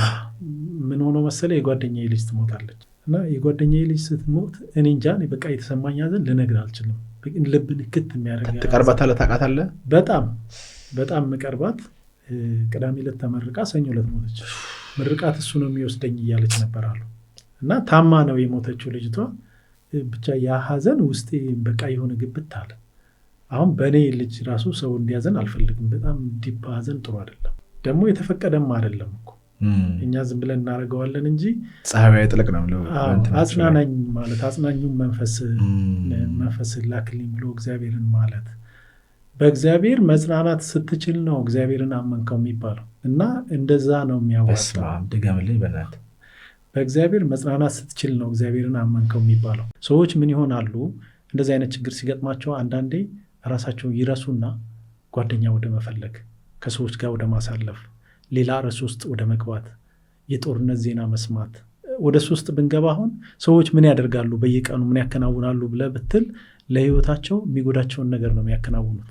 ከሀሳብ ከሚያወሩት ነገር ከሚውሉበት ውሎ ከምናምን ስታይ አጀንዳቸው በሙሉ የእነሱ ህይወት አይደለም፣ እነሱን የማይጠቅም እነሱን የማይመለከት። ያ ደግሞ ማህበረሰብ ውስጥ የሆነ እንትን ፈጥሯል። ለምሳሌ አንተና እኔ ከዛ ውስጥ ስንወጣ ማህበረሰቡ የሚያይበት እይታ እኮ በጣም አሪፍ እየሰሩ ነው፣ ማን ያዘዋልና ፈለቀ ራሳቸውን እየቀየሩ ነው ምናምን የሚባል ዜና ያለ ይመስላል። ሊያጋጥም ይችላል እሱ። እኔ ቀድሜ ስላነበብኩኝ ቀድሜ ስለተረዳሁት ዋው ነው የምለው። አገለሉኝ። ይሄ ደስ ይላል። በቃ ትክክለኛው መስመር ላይ ነኝ። አንድ ነገር ልንገርህ፣ እኔ ድሮ ንግድ ላይ እያለሁ አናተርፍም ነበር። ምንነግደው ሽንኩርት ነው። እነግዳለን፣ አናተርፍም፣ እንለፋለን፣ አናተርፍም። ለምንድን ነው ብዬ አንድ ቀን ከመኝታ የተነሳው ራሴን ጠየቅኩት። ምንድን ነው ምክንያቱ? ማለት የሰው ገንዘብ አልፈልግም፣ እኔ በሀቅ ነው መስራት የምፈልገው፣ ሰነፍ አይደለሁም፣ እለፋለሁ። ለምንድን ነው የት ጋር ነው ትርፉ የጠፋው? በጣም ብዙ ጥያቄ ጻፍኩኝ። ያን ጥያቄ ራሴ ነኝ የመለስኩት። አንደኛው ቅድም ያልነው ነገር ነው። ኪሳራ ውስጥ ሆነ ትርፋማ ነኝ ብለህ ለራስ መንገድ ትችላለህ ወይ ብዬ ነው የጠየቅኩት። ስራህን ትወደዋለህ ወይ ብዬ ነው የጠየቅኩት። ስራህን ለመውደድ ምን ታረጋለህ? ዝም ብሎ ደግሞ አይወደድም፣ ምክንያት ይፈልጋል አይምሮ። በምክንያት ምን ትሰጠዋለህ ለአይምሮ ውስጥ? አሁን ይህን ስራ ወደዋለሁ እንድትል፣ ትርፋማ ነኝ እንድትል ምን ታረግለታለህ? ቆይ እስቲ አንተ በመነገድህ እነማንማ ገንዘብ ያገኛሉ? አንተ አታተርፍ፣ ስንት ሰዎች ገንዘብ ያገኛሉ? ታዲያ ይህ ትርፋማ ነኝ አያስብልህም? ይሄ ሁሉ እየተጻፈ ነው። የሚገርም ነገር። ከዛ በሚቀጥለው ቀን ያንን ወደ መተግበር ነው የሄድኩትና መንገድ ላይ የሄድኩ ራሱ ትርፋማ ነኝ ይላል አይምሮ። አዎ እያተረፍኩ ነው ምናምን ላለሁኝ። ይህን ስትል ግን ጓደኞችህ ውሸታም ሊሉህ ይችላሉ። ምክንያቱም እነሱ የሚያውቁት ሪያሊቲ ኪሳራ ነው። ከዛ በኋላ ለተወሰነ ቀን አሸነፍኩት። ሪያሊቲውም እንደዛ ሆነ። ከዛ እንዴትም አድርጌ ብገዛው ይሸጣል ማለት ጀመርኩኝ። ገበያ ላይ ወጥቼ ያለውን ሁሉ ጠራርጌ እገዛለሁ። ይሸጣል፣ ያተርፋል፣ ትርፍም አለ። የሚገርም አንድ ገበያ ላይ ነግደ አንደኛው ከስሮ አንደኛው አትርፎ የሚገባበት ሁኔታ አለ። እና ለዚህ ነው ያለበት ሁኔታ ውስጥ ሆነ የምትፈልገውን መናገር ከቻልክ ያኛው ቀጥሎ በሂደት የሚመጣ ነው። ይሄ እኮ የዩኒቨርሱ እኮ ሚስጥር እኮ ነው። እምነት ማለት እኮ ያ ነው፣ ያልሆነውን ነገር እንደሆነ አድርጎ ማሰብ። ግን አሁን እያወራን ያለነው ነገር ዓለም ከሚሰራው ተቃራኒ ነው እያወራን ያለ ነው። ልጆች ትምህርት ቤት ከተማሩት፣ ቤት ውስጥ ከተነገራቸው፣ ሚዲያ ላይ ካለው ነገር ተቃራኒ። ሰው ልጅ በቃ ደሃ ነኝ ነው፣ በቃ ይኸው የለኝም ደሃ ነኝ። ይኸው በጣም የሚገርምህ ነገር ልጅህ አይቀበልም እንደዛ ብትለው። ልጅህ አሁን አንተን እንትን የምታደርገው አይደለም፣ በቃ ሀብታም ነኝ በል ምናምን ብትለው፣ በቃ ሀብታም ነኝ ብለህ የለ ገንዘብ አምጣ ነው የሚልክ፣ ሊፈትንህ ማለት ነው። እኔ አንድ ወቅት ላይ ልጄ ትልቅ ልጅ አለኝ 23 ዓመቱ ነው። አይቀበልም ነበር። በቃ የሆነ ጊዜ ትሰማለህ፣ የሆነ ጊዜ ይገባሃል ብዬ ምናምን ስነግረው በቃ ተወኝ፣ እኔ እንደ ማህበረሰቡ ልኑርበት፣ አንተ እንደ መጽሐፍ ኑሩ ነው የምትለው። አሁን የኔን ተቋም የሚመራው አንደኛ እሱ ነው። በጣም ጎበዝ ልጅ ነው ብታይ። በጣም አሁን እኔ የሆነ ነገር ስል እንደውም እሱ ነው የሚያበረታኝ። ምን ተፈጠረና ነው አሁን የምትበሳጨው ምናምን፣ ገና መቼ ሆነ ምናምን ይላል። እንዴት እንደተለወጠ ብታይ ልነግርህ አልችልም። ግን በአንድ ቀን አይደለም የተለወጠ። እኔ አሁን መቼ እንደተለወጠ አላውቅም። እኔ ማድረግ ብቻ ለእሱ የሚሰጠውን ግብዓት መስጠት ብቻ ነው እንጂ ተለውጦ ነው ያገኘሁት። ልጁ ተለውጦ። በስንት ዓመቱ ነው ይሄ ነገር የገባ? ከአንተ እሱን ወልደው በስንተኛው ዓመቱ ነው የገባ? ያስታውሰዋለሁ ብለህ ነው አሁን በዚህ ቀን ገባኝ ማለት እኮ አትችልም እኮ እምልህ። በነገራችን ላይ ማስተዋል ነው ስሙ። ማስተዋል ነው ስሙ። የመጽሐፌም ስም ማስተዋል ነው። ተቋሙ ማስተዋል ነው። የቼዝ አካዳሚውም ማስተዋል ነው። ወደፊት በጣም ብዙ ማስተዋሎች ይታዩኛል ይለኛል። ደግሞ የሆነ ስም ያለው ሆቴል ስናልፍ በሆነ ቦታ ስንሄድ በቃ እኔ ማስተዋል እንዲህ ነው የሚታየኝ ምናምን ይላል። ምን ያህል አንደርስታንድ እንዳደረገኝ ነው የምነግርህ። በፊት ፍጹም ተቃራኒ የነበረ ልጅ ነው። ከዛ ውጭስ በሚሰራቸው ስራዎች በጣም ፈጣን ነው። የፈለግከውን ስራ ስጠው በተወሰነ ደቂቃ ውስጥ አምጥቶ ይሰጣል። ለእኔ እሱን ነው በጣም ሪስፔክት ማድረግ። ሌላ ሰው ላይ ከምታመጣው ለውጥ በላይ ልጅ ላይ ይሄን ነገር አፕላይ ካረከው እኛም እንቀበልሃለን፣ ሰዎችም ይቀበሉሃል። ምክንያቱም አንዳንድ ሰዎች የማይበሉትን ምግብ ይሸጣሉ። ዳስ ፕሮብለም። እና ቢዝነስ ልጅ ላይ አይደለም፣ መጀመሪያ ራሴ ላይ ነው። ኦፍኮርስ ያ ራሴ ላይ ነው። አሁን ልጅ መቼ ተቀየረ ብትለኝ በዚህ ቀን ተቀየረ ልልህ አልችልም። መች ነው ግን የነቃኸው አንተ? አሁን ዝም ብለህ እንደ ማህበረሰቡ ብትኖርበት ጊዜ አለ። የሆነ ጊዜ ትነቃና ግን ዓለም የሚሰራበትን ጥበብ ማጥናት ትጀምራለህ። ችግር ሲገጥመኝ እኮ እሱ መቼ ዓመተ ምህረት ላይ ነው? ላይክ መች ነው የነቃኸው? አዌከንድ የሆንክበት ቀን አለ አይደለ? የሆነ ጊዜ አለ። የሆነ ቀን ላይ ኦኬ ይሄ መንገድ አይሰራም፣ ማህበረሰቡ ላይ የሆነ ስተት አለ፣ እስቲ ሌላ መንገድ ልፈልግ ብለህ የራስን መንገድ ትፈልጋለህ። አታስታውሰውም ያን ስንት ዓመቱ እንደነበረ? እሱ 2008 ይመስለኛል በእኛ የመኪና አደጋ አጋጠመኝና እኔ ግን አልተጎዳውም። በቃ እኔ ከእኔ ቁጥጥር ውጭ መሆኔን ያወቅኩት የዛን ጊዜ ነው። ሲኖ ነው ሙሉ ለሙሉ የቤት መኪና ላይ እየወጣብኝ ማለት ነው። በጣም ቀስ ብዬ ነው እየሄድኩ የነበረው። ከፊት ለፊቴ ተሳቢ መኪና አለ። በምንም ሁኔታ የአደጋ ይመጣል ብዬ አላሰብኩም። ከዛ ውስጥ ደግሞ ሰው ይተርፋል ብለህ የምታስበው ሁኔታ አይደለም። እና ሰዎች ስልክ ደውለው መኖርህን ለማረጋገጥ ነው ምናምን። ይሉኝ ነበረ በዛ ጊዜ። እና እቺ ዓለም ከኔ ቁጥጥር ውጭ መሆኗን የተረዳሁት የዛን ጊዜ ነው። አንድ ከዛ ውጭም ብዙ በህይወቴ ማለት በቃ ችግር መስለው የመጡ ነገሮች ናቸው እኔ እንዲገባኝ እያደረጉ የመጡት እንጂ አሁን በዚህ ቀን ነው የተቀየርኩት ምናምን ልል አልችልም። አሁን አልከኝ እቺ ዓለም ከኔ ቁጥጥር መሆኗን ገባኝ አልክ። የፈለገ አንተ ፖዚቲቭ ስላላሰብ ካለ መኪና አደጋው የመጣው አይደለም። ያን አስፔክት ነው አሁን ሰዎች አንደርስታንድ የማያደርጉት።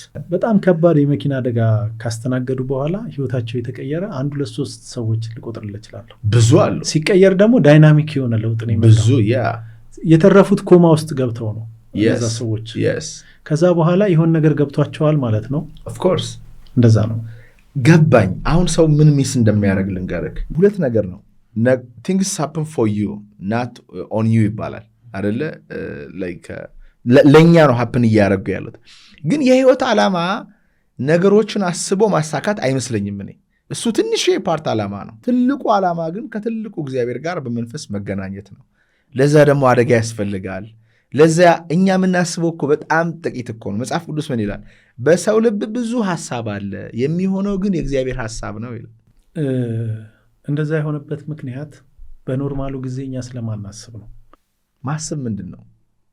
ማሰብ በቃ እኔ ራሴ ላይ መስራት አለብኝ፣ ራሴን መቀየር አለብኝ፣ ራሴን ከፈጣሪ ጋር ኮኔክት ማድረግ አለብኝ ሁልጊዜ የሚለውን ነገር አስበክ መስራት። ለምሳሌ ቅድም ስናወራ ማህበረሰቡ ጋር የነበረው አጀንዳ አለ አይደለም? ከዛ አጀንዳ መውጣት፣ ከዛ አጀንዳ ወጥተህ ራስ ላይ መስራት ስትጀምር ችግር ራሱ ይመጣል። ታውቃለህ፣ አንተ ራስን እየቀየርክ እያለህ ቼክ ሊያደርግ በመሀል ይመጣል። እንዴት ነው እየሄድክ ነው ወይ? የቱ ጋር ደርሰሃል?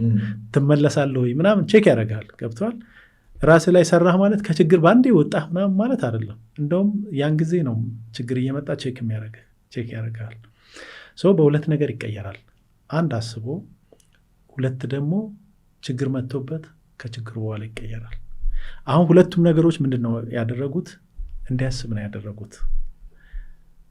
ያደረጉት። አይምሮውን እንደማይጠቀም በጣም የተረጋገጠ ነው። ይህን መቼም እኛ አድማጮችም በደንብ ያውቁታል። በዓለም ላይ የሰው ልጅ አይምሮውን የሚጠቀመው በጣም ትንሽ ፐርሰንት ነው። እንደውም ፈጠራን የፈጠሩ ሰዎች እና አልበርት አንስታይን ምናምን ግኝት ያስገኙ ሰዎች የአእምሯቸውን 15% ነው የተጠቀሙት ይባላል። 85%ቱ ጥቅም ላይ አልዋለም አእምሮ። ካነበብኩት ነው የምነግርህ። እና ያን ቀሪ 85% መጠቀም ብንችል ምን ይፈጠራል የሚለውን ነገር ሀሳብን ጸጥ ባትጠቀመው ባትጠቀመውማ ቅድም አወራን እኮ ማሳህን ካልተንከባከብከው ሳይሆን ሀሳብ ቢቆምና ጸጥ ብሎ የሚፈጠር ይመስላል። ምንም ሀሳብ አእምሮ ላይ ባይኖር እስከ መቼ ማለት አንድ ሰው እስከ መቼ ጸጥ ይላል? በጣም እሱ እኮ ነው አየህ፣ እስከ መቼ ጸጥ ይላል? በእርግጠኝነት ሞክረዋል አንተ ይሄንን በጣም አድርገዋል። እኔ አንድ ወቅት ላይ በጣም ገርሞኛል። እንደዚህም ይቻላል እንዴ ብዬ አድርጌያለሁኝ አንድ ወቅት ላይ እና አሁን ውስጤ ይፈልጋል ያንን ፓርት ያን ጸጥ ብዬ። ከዛ ወዲህ እኮ ማዕት ያልነገርኩ ነገሮች አሉ ያለፍኳቸው በጣም ብዙ እና እሱም ትልቅ ነገር ነው። ለምሳሌ ምን አይተው ይረዝምብናል። ሰጉር እንድንማማር አይደል እንደመጣ ነው። አሁን ከ2011 ጀምሮ ባለኝ ነገር ነው እኔ እየሰራሁ ያለሁት። ለራእዬ ነው እየሰራሁት ያለሁት እንጂ ገንዘብ የሚያመጣ ነገር እየሰራሁ አይደለም ብለህ ታምናለህ? ግን ደስተኛ ሆኜ እየሰራሁ ያለሁት አሁን ነው። ምንም ከማከናወን ወደኋላ ቀርቼ አላውቅም። እያከናወንኩት ነው። ራእዬም በትክክለኛው መንገድ እየሄደ ነው አሁን። በፊት ግን ስራ ሳይኖረኝ ገቢ ሳይኖረኝ እኔ 6 ወር ከቆየው መሞት ነበር የሚመስለኝ። ስራም አቆማለሁ፣ ፍራስትሬት አደርጋለሁኝ። አሁን ግን በጣም ደስተኛ ሆኜ አንተ ጋር ስመጣ ከቀጠሮ ሰዓት በፊት ነው የደረስኩት። እያንዳንዱ ማከናወናቸውን ነገሮች በጣም ደስተኛ ሆኜ እየታዩኝ እያደገ እንደሆነ በፊት እኮ እያገኘሁ ማደጌን ፊል አላረገውም፣ መለወጤን ፊል አላረገውም፣ መስራቴን ፊል አላረገውም። እንግዲህ ገንዘብ እየሰራው ማለት ነው። በጣም ብዙ ንግድ ላይ እኔ በደንብ ሰርቻለሁኝ። ይህን አስተሳሰብንም ተጠቅሜ ብዙ ትርፍም አትርፌ አውቃለሁኝ። ራእይ የሚባለውን ነገር ግን አሁን ነው ያገኘሁት። ራእይህ ገቢ ሳያመጣ አንተ ለአመታት የምትለፋለት አምናው የምትሰራ ከሆነ እሱ ነው የሚለውን ነገር በደንብ ያነበብኩትን መሬት ወርዶ እያገኘሁት ነው አሁን ያለሁት። ግን ምንድን ነው ሰዎች ሀሳብን ቢያቆሙ ህይወት ነው የሚኖሩት። እሺ ሀሳብን ቢያቆሙ ብለን አሁን እስከ መጨረሻው ለስንት ቀን እንትን አይልም። ዳትስ ኮሊንገር አሁን ይህን ኔጌቲቭ ሀሳብ ቢያቆሙ ኢቨን ፖዚቲቭ ሀሳብ ራሱ በጣም ስትነቃ እንደ ኔጌቲቭ አድማጮች ትንሽ ግራ እንዳይጋቡ በጣም ጥሩ ይሁን። ሁለት አይነት እንደዚህ አድርገን እናስብ። በቃ ጥሩ ምሳሌ ናት። ይሁን እቺ ማሰቢያ ናት ወይም የውቅያኖሱ ከላይ ያለችው ናት። አይስበርግ ኤግዛምፕል ታውቃለህ አይደለ? 90% አይታይም 10% ነው የሚታየው። so what we think is ይሄ የውቅያኖሱ ሰርፌስ ላይ ያለ ነው። ከዚህ በስተጀርባ ጠለቅ ብሎ እግዚአብሔር ስፒሪት አለ፣ መንፈስ አለ። ቲንኪንግ ሰርፌስ ላይ ነው፣ ብዙ ሐሳቦች አሉ። ስለዚህ ሰውየው በዚህኛው አእምሮና በዚህ የእግዚአብሔር መንፈስ አእምሮ ሲኖር ይለያያል። ይሄ ሐሳብ ነው። it could be positive or negative ነው፣ ዱዋሊቲ ነው። ይሄ ግን ፍቅር ነው፣ ይሄ ሰላም ነው፣ ይሄ ኢንፊኒቲ የሆነ የፈጠራ ኃይል ነው። ኢቭን ሐሳቦች ራሱ ከዚህ ነው የሚወጡት፣ ወደዚህ ተመልሰው ይገባሉ። ስለዚህ አላሰበም ማለት አንችልም። በጣም ጥሩ ሐሳቡን ቆይ የሰው ልጅ ይሄን ሐሳብ ጸጥ ሲያደርገው ከእግዚአብሔር ጋር መገናኘት ይጀምራል ማለት ነው። that is የህይወት የመጀመሪያውም የመጨረሻውም ሁሉ ዓላማ ነው። ፖዚቲቭሊ አስቤ ነገሩን ራእይን ከማሳካው በላይ ከእግዚአብሔር መንፈስ ጋር ስገናኝ ጌም ኦቨር። አየህ አሁን ምን አደረኩኝ ማለት ነው? የእግዚአብሔርን መንፈስ ወረስኩት ማለት ነው። so this is ከእግዚአብሔር ጋር ወይም ከፈጣሪ ጋር መስራት ማለት ነው። so ግን no I don't care ብዬ ባለማወቅም ሆን ብዬም ሊሆን ይችላል በራሴ ሐሳብ ብቻ መሄድ ይችላለሁ። ነፃ ፈቃድ ሰጥቶኛል። ኦፍ ኮርስ እንዴት ነው የሚሆነው? ፖዚቲቭ ካሰብኩኝ ጥሩ አገኛለሁ፣ ኔጌቲቭ ካሰብኩኝ ኔጌቲቭ ነገር አገኛለሁ። ሁለቱም ግን አያረኩኝም። የሰው ልጅ ስኬት አምጥቶ ያሰበው ሲሳካለት አትሊስት ለረጅም ሰዓት አይረካም። ቅድም እንዳልከው እየሰራ ፊልም ማያረግ ሰው አለ። ሰርቶ አግኝቶታል፣ ግን ፊል አያረገው። ግን እኔ የገባኝ ነገር ለብዙ ደንበኞቼም ማስተምሪያቸው የሰራልኝ ነገር ምንድን ነው? የመጀመሪያውን ዓላማ ሴኪዩር ሰዎች ማድረግ አለባቸው። አስቀድሞ ጽድቁና መንግስቱ መፈለግ ሌላ ላይ ይጨመራል። መጀመሪያ they have to feel በአምላክ ብቻ የሚገኘውን ደስታ ማየት አለባቸው። ግን መጨነቅና ማሰብ የተለያዩ ነው። ምንድን ነው ልዩነቱ? ምንድን ነው ነገር? በጣም ልዩነት አላቸው። መጨነቅ ማለት ለምን ይሆናል፣ እንዴት ይሆናል፣ ገና ወደፊት ዛሬ ያልሆነውን ነገር ወደፊት አሁን ነዳጅ በቃ እንዴት ይሆናል ብሎ የሚጨነቅ ሰው እኮ አለ። ሲሆን እሱ መፍትሄው አብሯል። እንዴት እንደሚሆን ያን ያለኩ አይደል እንዴ? አሁን ሰልፍ በዝቷል ምናምን፣ ሰው አሁን ተሰልፎም እየቀዳ እየሄደ ነው። ነገ ነዳጅ ቢቆምም ደግሞ የሚሆነው ነገር አለ። ከችግሩ ጋር አብሮ መፍትሄው አለ። ለዛ ችግር ቀድመህ መጨነቅ ማለት እሱ መጨነቅ ነው። ማሰብ ማለት ግን እንዴት ሐሳቤን ልግዛ፣ እንዴት ራሴን ላስተካክል፣ እንዴት ራሴን ከጭንቀት አስወግደዋለሁ። ሐሳብ እኮ ነው ራሱ። ጭንቀት እኮ ራሱ ጭንቀት ሐሳብ አይደለም። መጽሐፍ ቅዱስ ራሱ አታስቡ አይልም እኮ። አትጨነቁ ነው የሚለው። እንደውም ስለ ራእይ ብታስብ ራእይ የሌለው ትውልድ እኮ መረን ነው የሚለው መጽሐፍ። በጣም ጥሩ። ስለዚህ ራእይ እሱ ሐሳብ ነው። አሁን ስለ ራእይ ስታስብ ትክክል ነው። ሐሳብን እየተቃወምኩ አይደለም። ሰዎች እንዴት ይምጡ ወደዚህ? አሁን ወደዚህ እንዲመጡ ራሱ መሰራት አለበት። ዝም ብሎ አይመጣም ሰው ወደዚህ። ቀድምን ብለናል። አንድ በችግር ነው ሁሉ ሰው ደግሞ ችግር እኔ አሁን እንድቀየር ችግር ይድረስብኝ አልልም። መቼም ሲደርስ ነው እንጂ ተቀብዬ ያንን ማለፊያ መንገድ ማረገው። ስለዚህ ሰዎች እንዴት ወደዚህ ይምጡ? አሁን ትልቁ ችግር አእምሮን ለኔጌቲቭ ማሰራት ነው። አእምሮን ለፖዚቲቭ ማሰራት ከተቻለ አንተ ወደምትለው መንገድ ሰዎች መምጣት ይችላሉ። ስራ ይፈልጋል። ዝም ብሎ አይመጣም። አሁን ለምሳሌ ስልክ አለ። ስልክን ወይም ማጥፋት ትችላለህ፣ ዘፈን እየዘፈነ። ጥያቄው አእምሮህን እንደዛ ማጥፋት ትችላለህ ወይ ነው ጥያቄው። ማረፍ ስላለበት አይቻልም። ስልክ አሁን አንተና እኔ ስላደረግነው ከብዙ ጊዜ ስራ በኋላ ነው ያደረግነው እኔ እናንተ። ስለዚህ ይቻላል። ስራ ይፈልጋል። አየት ዝም ብለህ ተነስተህ ምንም ሳትሰራ አይምሮህን ኦፍ አድርገው ብትለው አንድ ሰው ያብዳል። ስለዚህ እኔ ይህን ነው ማስተምረው። ፕራይቬት ኮቺንግ ሰዎችን ሳስተምር እኮ በሂደት ነው። አሁን አንተ ማስተምረህ ነው እንጂ በአንድ ቀን ተነስተህ ማሰብ አቁም በቃ። ግን ኖ አንተ መጽሐፍ የጻፍከው ለእኔ ጊዜ ሴቭ ለማድረግ ነው። ሜይ ቢ አንተ ቱኪዩ ላይ 20 ዓመት ይህን ፕሪንሲፕል ለመረዳት ግን ጽፈህ እኔ በአንድ ቀን ውስጥ ወይም በሁለት ቀን ውስጥ አንብቤ እንድረዳው ነው ዓላማው አይደለ? መንገድ አለ ነው። አሁን ለምሳሌ ዓለማችን ላይ ይህንን ነገር ለማሳካት መጽሐፍ ቅዱስ እኮ ይላል ቢ ስቲል። አሁን እናንተ ያልተስማማ ነው ምኑ ላይ ነው? ስራ ይፈልጋል ነው። ስራማ ይፈልጋል። በምን መንገድ ነው ይህን የሚሰራው ነው? ሰዎች ወደዚህ እንዲመጡ በምን መንገድ ይሰራ? በሚገባቸው መንገድ፣ በሚቀላቸው መንገድ ደግሞ ቅድም እኔ እናንተ አሁን ያልተገባባንበት ከባድ ነው ትላለህ አንተ፣ እኔ ቀላል ነው ላለሁ። ሰዎች በሚቀላቸው መንገድ ለምሳሌ ቼዝን ሰዎች በምን ያዩታል መሰለህ? በጣም ቆንጆ እንደሆነ ያውቃሉ፣ ነገር ግን ከባድ ነው ይላሉ። እንዴት ይለመዳል? ይሄ የተለያዩ ማቴሪያሎች ናቸው እዚጋ የምታያቸው 64 ካሬ ያለ አሁን እዚህ ውስጥ ይሄ ጥቁሩና ነጩ ማለት ነው። ይሄ እንዴት ይያዛል ምናምን ብለው ሰዎች ያስባሉ። ከዛ ይሄንን እንዴት ቀሏቸው እንደሚይዙት እንደ ቼዝ አሰልጣኝ ማለት ነው መስራት ይጠበቅብኛል። ዝም ብዬ ቼዝ ቀላል ነው በቃ ግባና እንደዚህ አርግ ምናምን ብል አይሆንም።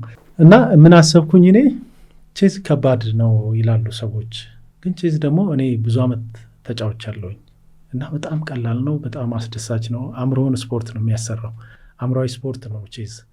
በዛም ነው በዓለም አቀፍ ቼዝ ፌዴሬሽን አለ፣ ኢትዮጵያ ቼዝ ፌዴሬሽን አለ። በስፖርትነት የተመዘገበ ነው። ይሄ እንደ ዳማ ምናምን ያየዋል ሰው አይደለም። ይሄ በጣም ትልቅ ስፖርት ነው። እና አሁን ሀሳቡን ያመጣውልህ ቼዝን በቀላሉ ብናደርግ ብዬ አሰብኩ። ቢሮ ውስጥ ቁጭ ብዬ ለምን በግጥም አናደርገው? ተምሬ ይከብደኛል ያለውን ነገር እኔ በግጥም ባመጣለት። ለምሳሌ እነዚህ ይሄ ግንብ ይባላል፣ ይሄ ፈረስ ነው፣ ይሄ ጳጳስ ነው፣ ይሄ ንጉስ ነው፣ እቺ ንግስት ናት። በዚህ በኩል ያሉት ጳጳስ፣ ፈረስ፣ ግንብ ናቸው። አሁን ይህንም በግጥም እልልሃለሁ። እኔ ምንነቱንና አጨዋወቱን ነው ምልልክ። ግንብ፣ ፈረስ፣ ጳጳስ፣ ግንብ፣ ፈረስ፣ ጳጳስ፣ በመካከላቸው ንግስትና ንጉስ፣ ከፊት ለፊታቸው ወታደሮች አሉ።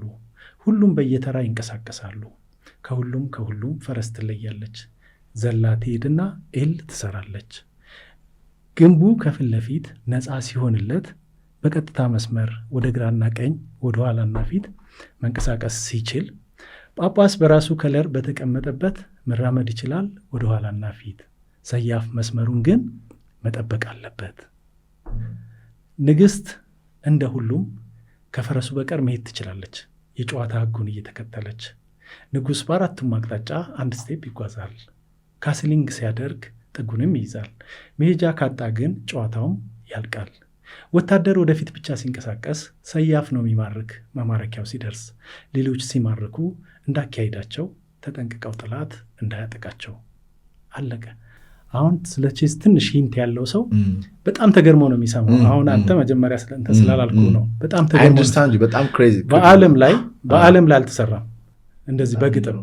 ይህንን ደግሞ ወደ ሙዚቃ ብናረገው እኛችን ትንሽ ሰራን እንጂ ብናስብበት ደግሞ ከዚህ የተሻለ ማቅለያ መንገድ አለ።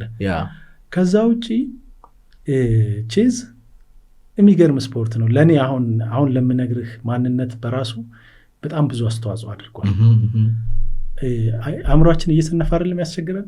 የሆነ ነገር እናርግ ስንል ይሰንፋላል። በፍጹም ቼዝ የሰለጠነ ሰው የአእምሮ ስንፍና ያጠቃው። መስራት የፈለገውን ነገር መስራት ይችላል።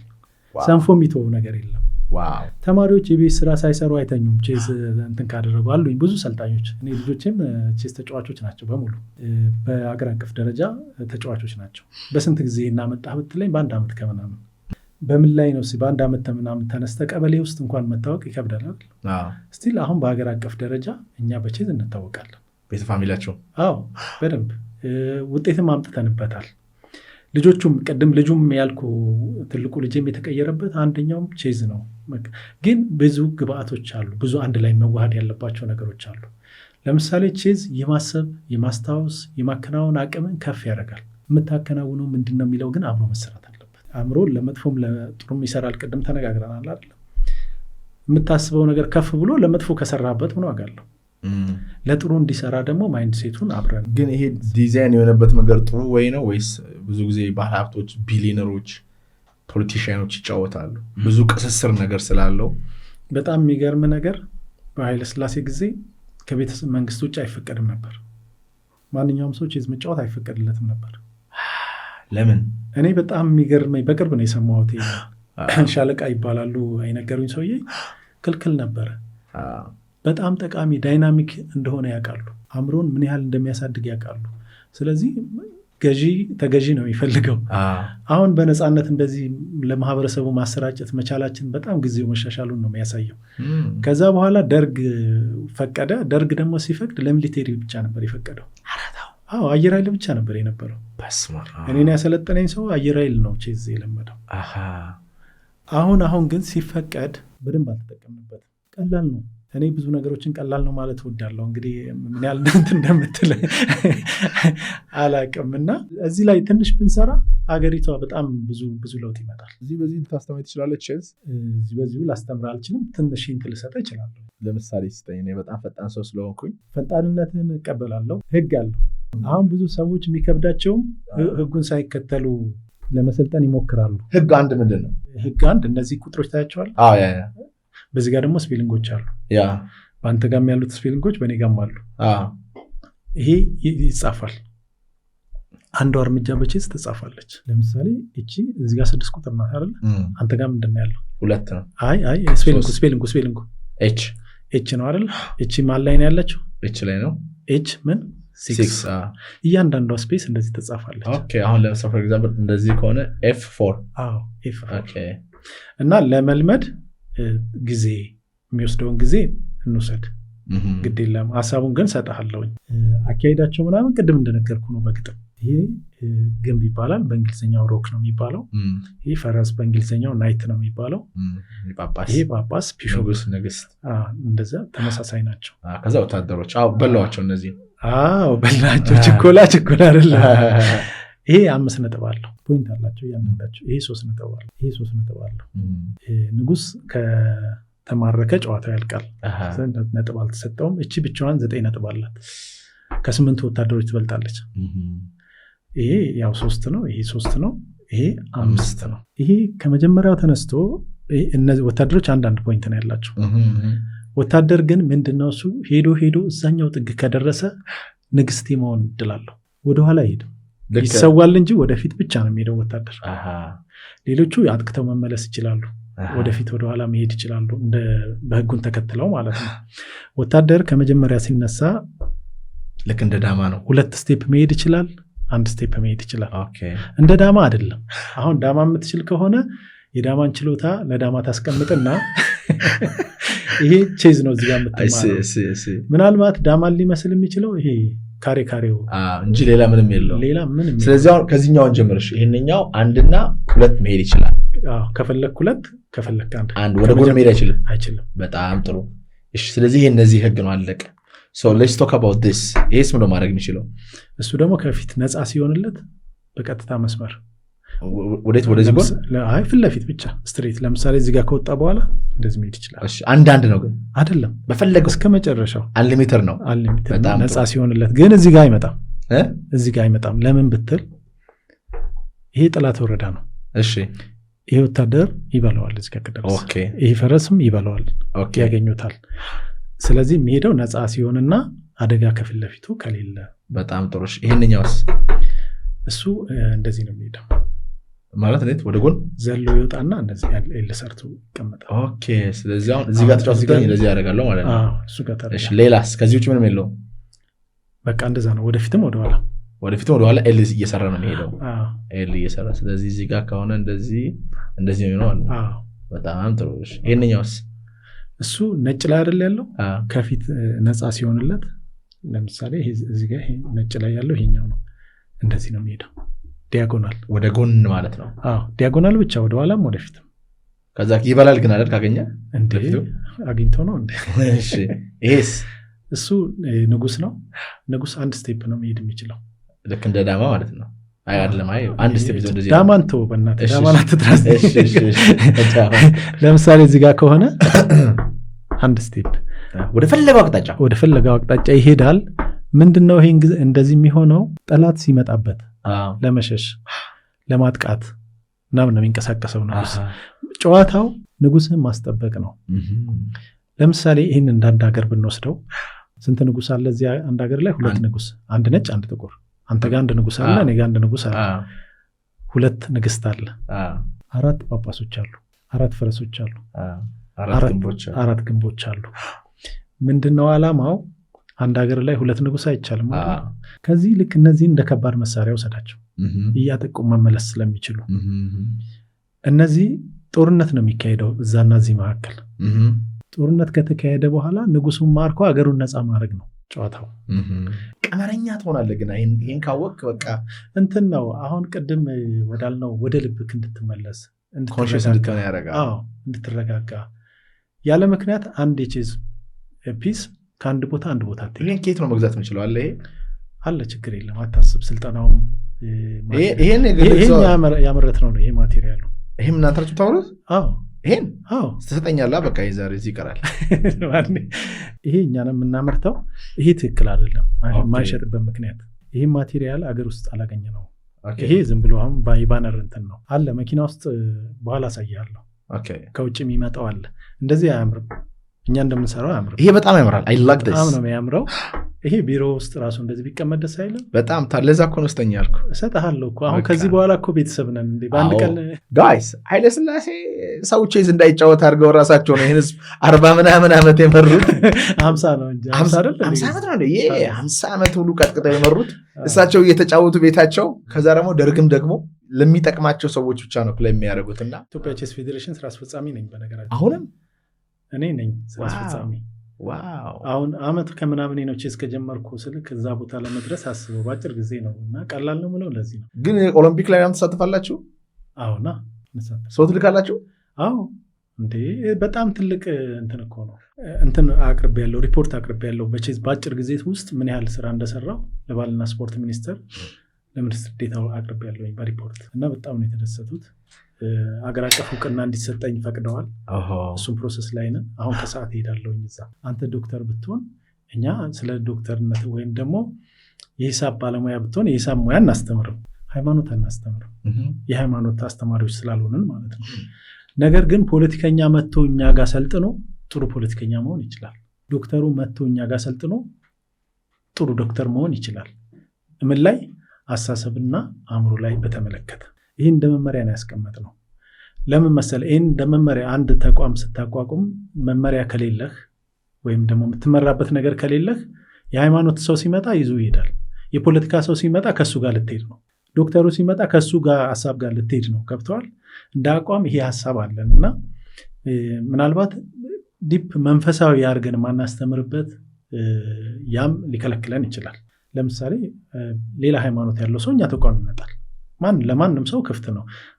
መፈክራችን ለሁሉም ሰው የተሳካ ህይወት ነው። ከመጽሐፍ ከአንብብና ቼዝ ከመጫወት ለየ ብቻ አርጋቸው። ለምን መሰለህ? ሁለቱም በጣም አስፈላጊ ነገሮች ናቸው። አሁን አወዳድረን ከሰጠነው ሰው አይ ቼዝ ብቻ ይሻለኛል ምናምን ብሎ እንዳይል። ይህ ግን ፍርሃቴ ምንድን ነው? ኃይለሥላሴ የሚከለከሉት ጠላት ማጥቃት፣ መቀሳሰር ምናምን ስለሚሆን ለእሱ ምን አድርገናል መሰለህ? ማይንድ ሴት አብረን እንሰጣለን። ስለ አሁን መግደል ነው እዚህ ያለው። የታባቱ ጠላቴን አይገልድም እየታረሙ መጥተዋል። እነሱ ነገሮች ለምሳሌ በላ አይባልም በቼዝ ማረከ ነው የሚባለው እኮ። መማረክም ቢሆን የግድ የሆነ ጠላት አለ። ላይፍ ላይ ጠላት ካለ ደግሞ ኢጎ ነው። የሚገርምህ እዚህ ውስጥ ስትገባ ላይፍ ነው ያለው። ላይፍ ላይ የሚገጥሙን ችግሮች እንዴት እንደምትፈታ እያሰብክ ስትሄድ ሶሉሽን እንዴት እንዳለ ምንም በቃ ሶሉሽን የለውም ያልከውን ነገር ዝም ብለህ እያየው ስትሄድ ይበራልሃል፣ ታየዋለህ። ሶሉሽን አለው። በዚህ ጋር ጨዋታው አልቋል ስትል በሌላ ቦታ ደግሞ የምታሸንፍበትን መንገድ ታያለህ። በጣም ጥበብ አለው። በእርግጥ በጣም ቼዝ እኮ ከተሰራ እኮ በጣም ረጅም ዓመት 1500 ዓመት ምድር ላይ ይኖራል ይባላል። ኢትዮጵያ ውስጥ ሰንጠረዥ በሚል ነበር መጀመሪያ የሚታወቀው የሰንጠረዥ ጨዋታ። አሁን ዓለም እኔ ነኝ የፈጠርኩት የሚል ላይ ናቸው ያሉት። አረቦቹ እኛ ጋር ነው ይላሉ። ጳጳስ አላቸው ግን ህንድ ነው እየተባለ ያለው። ህንድ ኦርቶዶክስ አለ ጳጳስ። ህንድ ነው ህንድ ተሰራ ነው ተብሎ የሚባለው። የህንድ ህዝብ 90% ቼስ ተጫዋች ነው። የሚገርም ነገር አራታው በእውነት ለዛ ነው ሜዲቴሽኑ ምናምን በደንብ ነው የሚጠቀሙበት። ይህን እዚህ ሀገር ነው ያሰራችሁት? እኛንን የሰራ ነው። ቤት ነው የተሰራው። እየተፈቀፈቀ ይህንን የሰራንበትን ምክንያት ልንገርህ። በጣም ግን ያምራል። በእናትህ አሁን ይሄን ምናምን በጣም ነው የሚያምረው። በሆነ እየፈቀፈቃችሁት ነው? ማሽን አለ? አይ ማሽን አለ። በማሽን ነው የምንሰራው። እንደዚህ አይነት ውበት ተፈቅፍቆማ አይመጣም። ሌላም አይነት አለን። እኔ አሁን ቆንጆውን ይዤ የመጣው አንተ ጋር እንጂ ይዛ ከወጣ ወጣ፣ ሁለተኛ እንዳትመዘገቡ ነው ብለው፣ ሁለተኛ እንዳትሄዱ እዚህ ሰውዬ ጋር ዝም ብሎ ነው ማስተዋል። ከሰጠኝ ግን ደግሞ ሂዱ ተመዝገቡ ላለሁኝ። ይህን የሰራንበትን ምክንያት ልንገርህ። ጠቃሚ በጣም ነው ማደንቀህ። እንደዚህ የሚሰራ ነገር እወዳለሁ። እዚህ ሀገር ውስጥ የሚሰራ ነገር እወዳለሁ። አይ አፕሪሺየት ልጄ ነው የሚያመርተው። ቅድም የነገርኩህ ልጄ ያው እዚህ ደረጃ ደርሷል። ጀግና ኪፕ ዶይንግ። ይሄ ከቻይና ከምናምን ውደኛ ገዝተን ነበረ፣ እኛ ግቢ ነበረ ውዳቄ ነገር ተገዝቶ ከዛ በቃ እንዴት እንትን እንዳለ። ይሄ በጣም ነው የሚያምረው። በእናትህ ይህን የሰራንበትን ምክንያት ልንገርህ። አንድ እኔን ያሰለጠነኝ ቶፊክ የሚባል ማሰልጠን ስጀምር በደንብ ልሰልጥን ብዬ ሰርተፍኬት አለኝ የአሰልጣኝነት። አሁን የሆነ ነገር ነገረኝና ወደ ውጭ ሲሄዱ የኛ ቼዝ ፌዴሬሽን የነበሩት የበፊቶቹ ማቴሪያል ለምኑልን፣ ማቴሪያሉን ካገኘን እኛ ቼዝ ላይ በደንብ እንሰራለን፣ ችግራችን ማቴሪያል ነው ይላሉ። እና እዛ ሄደው ሲጠይቋቸው የሰጧቸው መልስ ምን እንደው ታውቃለህ? ማምረት ካልቻላችሁ ጨዋታው ምን ያደርግላችኋል? ይሄ የፈጠራ አስተሳሰብን ነው የሚያሳድገው። እንድትፈጥሩ እችን እንኳን እንድትፈጥሩ ካላደረጋችሁ ብተውት ይሻላል፣ ምን ያደርጋል የሚል መልስ ሰጥተዋቸው ምናምን ብሎ ሲነግረኝ የዛኑ ቀን ቤት ገባሁና እኔ እንዴት ነው የሚመረተው የሚለውን ነገር አሰብኩኝ። በሌላ ማቴሪያል ነው መጀመሪያ ያመረት ነው። ከዛ ይሁን እንደዚህ ደረጃ አመጣ ነው እላለሁ። በቀን ስንት ይሰራ ትሰራላችሁ? አይ በቀንማ እንትን አይልም፣ ቀናትን ይፈጃል አንዱ ለመስራት። አዎ ግን ምንድነው እሱ እኛ አሁን ምኑን መሰለ የፈለግ ነው መስራት ይቻላል የሚለውን ነው እንጂ አትራፊ እንዲሆን በብዛት ማትረፍ ምናምን መስራት ምናምን ወደሚለው እንመጣለን። እሱም ማሰብ አለባቸው። በደንብ ነው እንመጣው። ዋናዋችን መስራት መቻልህ ነው ጎበዝ። እኔ ይሄ ለእኔ በጣም ትልቅ አእምሮ ምን ያህል እንደሆነ ለእኔ ይናገራል። እኔ አንድ ነገር ከቲሞቼ ጋር ስንሰራ ደስ ይለኛል። ሶፋ እንኳ ዲዛይን አድርገን ምናምን ሲፈጠር ደስ ይለኛል። ከምገዛው በላይ በአእምሮ የተጠቅሜ የምሰራውን ነገር እሱን አፕሪሼት አደርጋለሁ። የኢትዮጵያ ኳስ ለምን እንደዚህ እንደሆነ አስበህ ታውቃለህ? እኔ ግን አውቃለሁ። አሰልጣኞቹም ተጫዋቾቹም ስለ አእምሮ ምንም የሚያውቁት ጉዳይ የላቸው። አእምሮ ምንም ሰውነታቸውን ነው የሚያውቁት፣ አእምሯቸውን ቼክ ያደርጉታል። በዓለም አቀፍ ደረጃ በጣም ትልልቅ የምትባለው ኳስ ተጫዋቾች ቼዝ ይጫወታሉ። በእውነት በጣም አስተዋጽኦ አለው። በሉ እንግዲህ እግር ኳስ ተጫዋቾች፣ የቢዝነስ ሰዎች፣ ፖለቲከኞች ንግድ ላይ በጣም ይሄ ንግድ ነው። ይሄ እኮ 5 ነው ብያለሁ አይደል? ይሄ 3 ነው ብያለሁ አይደል? 5ን በ3 ልቀይር ወይስ ያዋጣኛል በኋላ ስንት ያመጣል ምናምን ብለህ እኮ ንግድ ነው እዚህ ውስጥ ያለው። የሚገርም ነገር በአንድ ቀን ብዙ የምንጨርሰው ነገር አይደለም። አሁን ምንድነው እየሰራ ያለው ብትለኝ፣ አንደኛ ማህበረሰቡን በደንብ ተጽዕኖ መፍጠርና ከቼስ ተጠቃሚ እንዲሆን ማድረግ። አንድ ቢሮ ሄጄ እኔ ሰለጥናለሁ ካላለ አልወጣም፣ አስብዮ ነው መውጣው። ሰውየውን ሊሰልጥንም አይሰልጥንም በቃ መሰልጠን አለብኝ ብሎ ነው መውጣው። ተሳክቶልኛልም ደግሞ እስካሁን። የሚገርም የፈለገ ከፍተኛ ባለስልጣኔው አንተ ያስፈልግሃል ነው ምለው። እንዴት አንድ ሰው ቼስ ሳይችል ከተማ ይመራል እኮ ነው የሚባለው። ውጭ ላይ እኮ እንዴት ይህን ሁሉ ህዝብ ሲያስተዳድር እንዴት ቼዝ አይችልም ምናምን እኮ ነው የሚባለው። ምክንያቱም የአእምሮ ካፓሲቲ በጣም ነው የሚያሰፋው። ውሳኔ አሰጣጥ ላይ ለምሳሌ አሁን አንተ ቅድም በኔጌቲቭ እንዳይመጣ ነው ያልከው አይደል? ስትወስን እኮ አንዷን ስታራምዳት በጣም 5 ጊዜ ያስበክ፣ 6 ጊዜ ያስበክ፣ 7 ጊዜ ታስባለህ። 7 ስቴፕ ይሄን ከዚህ ሄደው ያን ከዛ ሄደው ያን ከዛ እሱ ይሄዳል፣ እሱ ከዛ ከዚህ ይመጣል፣ እኔ ደግሞ በዛኛው እንዳናርጋለሁ እንደዚህ ማአት ጊዜ ያስበህ ነው የምትሄደው። እና በዛው ምን ያደርጋል? በሙያቸው ብቁ ሰዎች እንዲሆኑ ያደርጋቸዋል። በሙያቸው ላይ በያዙት ነገር ላይ አመራር ከሆነ የአመራር ብቃት እንዲኖረው ያደርጋል። አመራሮቻችን ብቃት ካገኙ ምን እንፈልጋለን? ዞሮ እኮ የሚመራው የተወሰነ ሰው ነው አይደለ?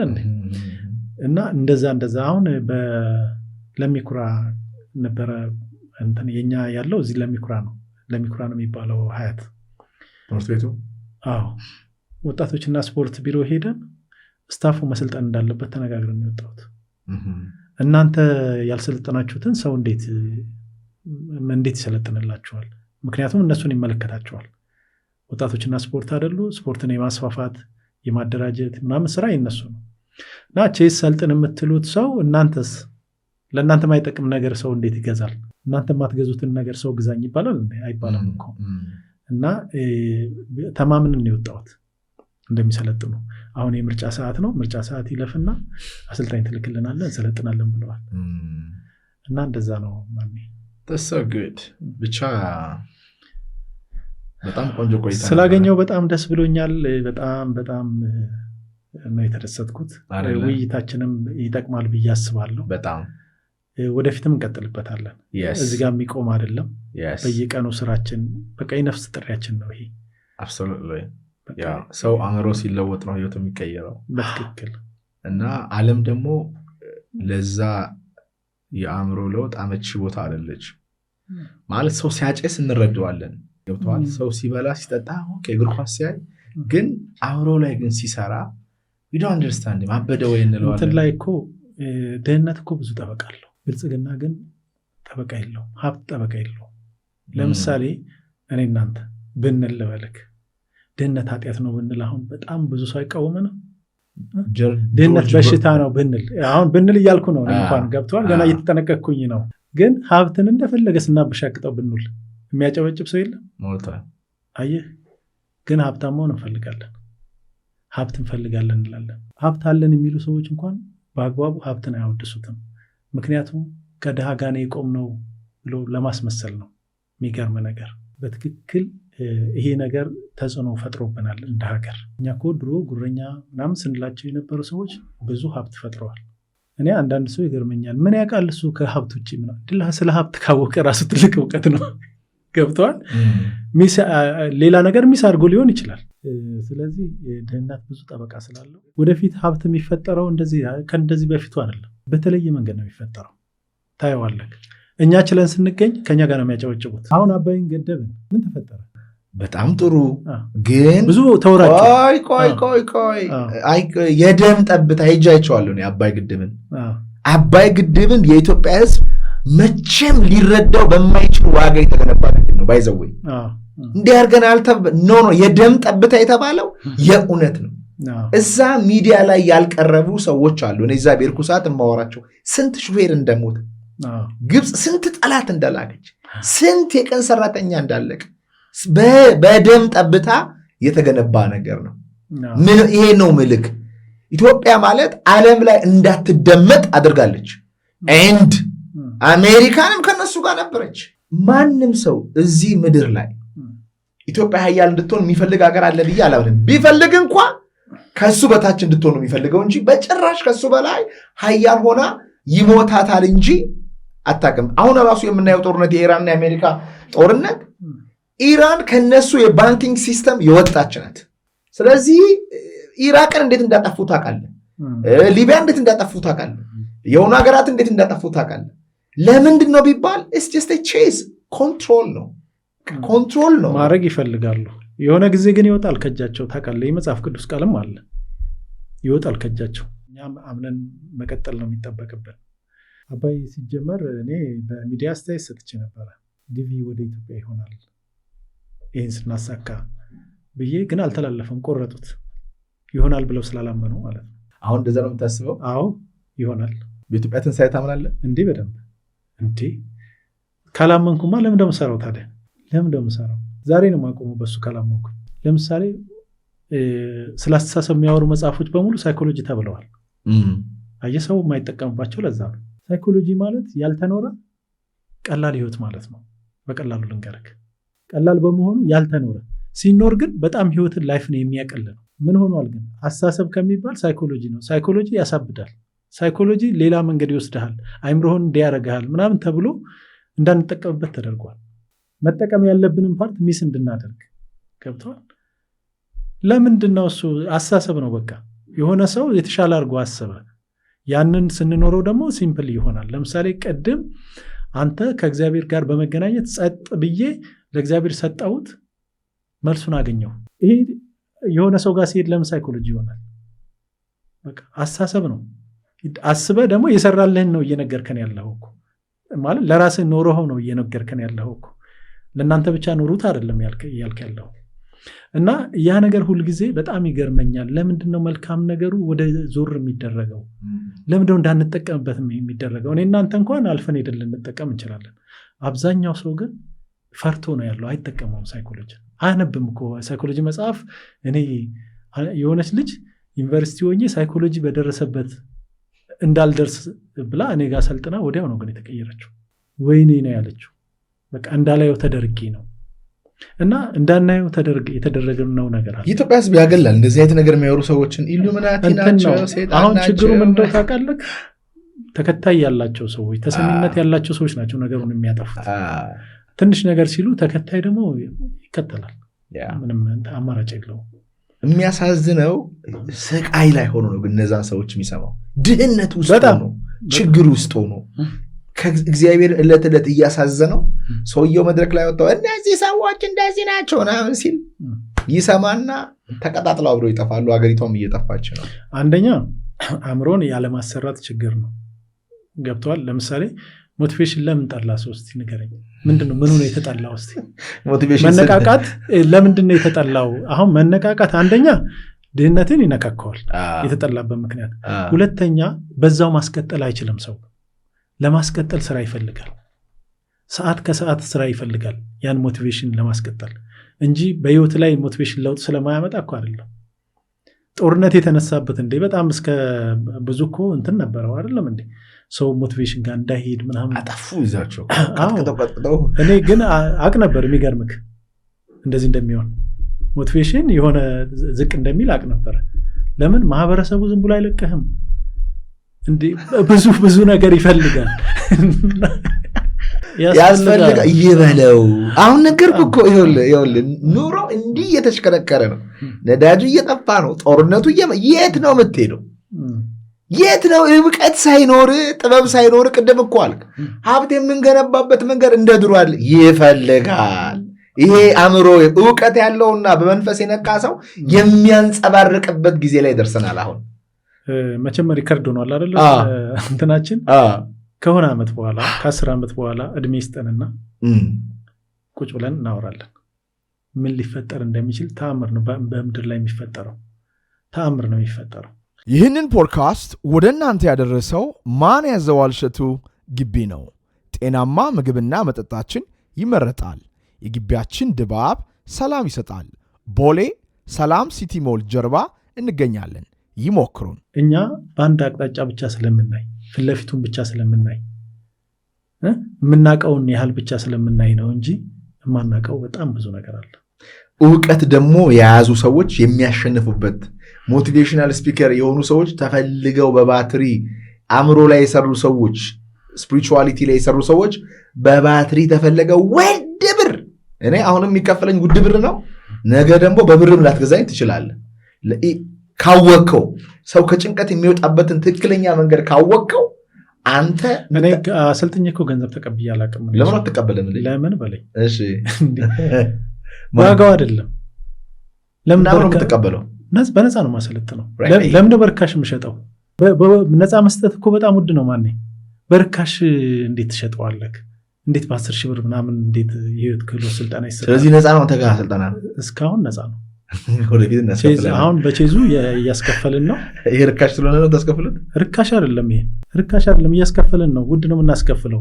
በነፃ ግን ቼዝ እሱም የመጣበት መንገድ አለ።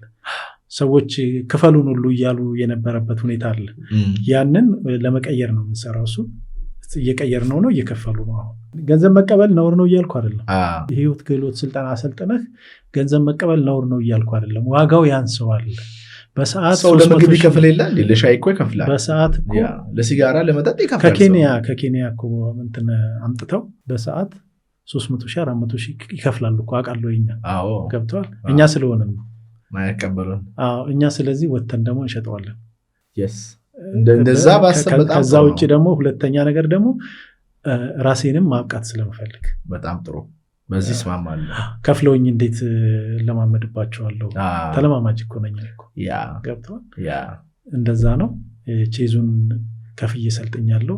አሰልጣኞችም ስለቀጠርኩ ለነሱ ከፍለውም ነገር ስለሚኖር ቼዙን አሁን ከፍላችሁ ሰልጥኑ ካንተ ነው የምንጀምረው። እኔ ይሄን ወስደዋለሁ። እስቲ አይና አሁን ልጄ ጋር ደውዬ ማስፈቀድ አለብኝ። ለምን ነው የምታስፈቅደው? ሰጥቶት ማለት ነው ማናጀር ነው ሪስፔክት ስላለኝ ነው እንጂ ከለክለናል ማለት አይደለም። ስለዚህ ደውልለት። አሁን ያው ግን ቀድሜ እነግረዋለሁ ስፒከር ላይ መሆኑ። ካሜራ ፊት ነኝ ይላል። እንዴት ነው ማስቲ? አለው ይመስገን። አሁን ስፒከር ላይ ነው ስልኩ። ከማን ያዘዋል ጋር ነን፣ ቀረጻ ላይ ነን። አሁን ስፒከር ላይ ነው ስልኩ። ማን ያዘዋል? ተዋውቀው መጀመሪያ። ሰላም ማስተዋል፣ እንዴት ነህ? የሚገርም አባት ነው ያለ። አንተም የምትገርም ሰው ነህ።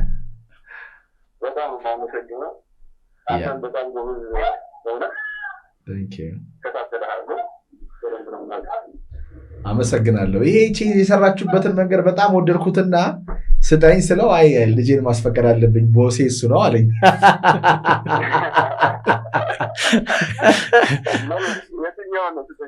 ትልቁን አንተ የሰራኸውን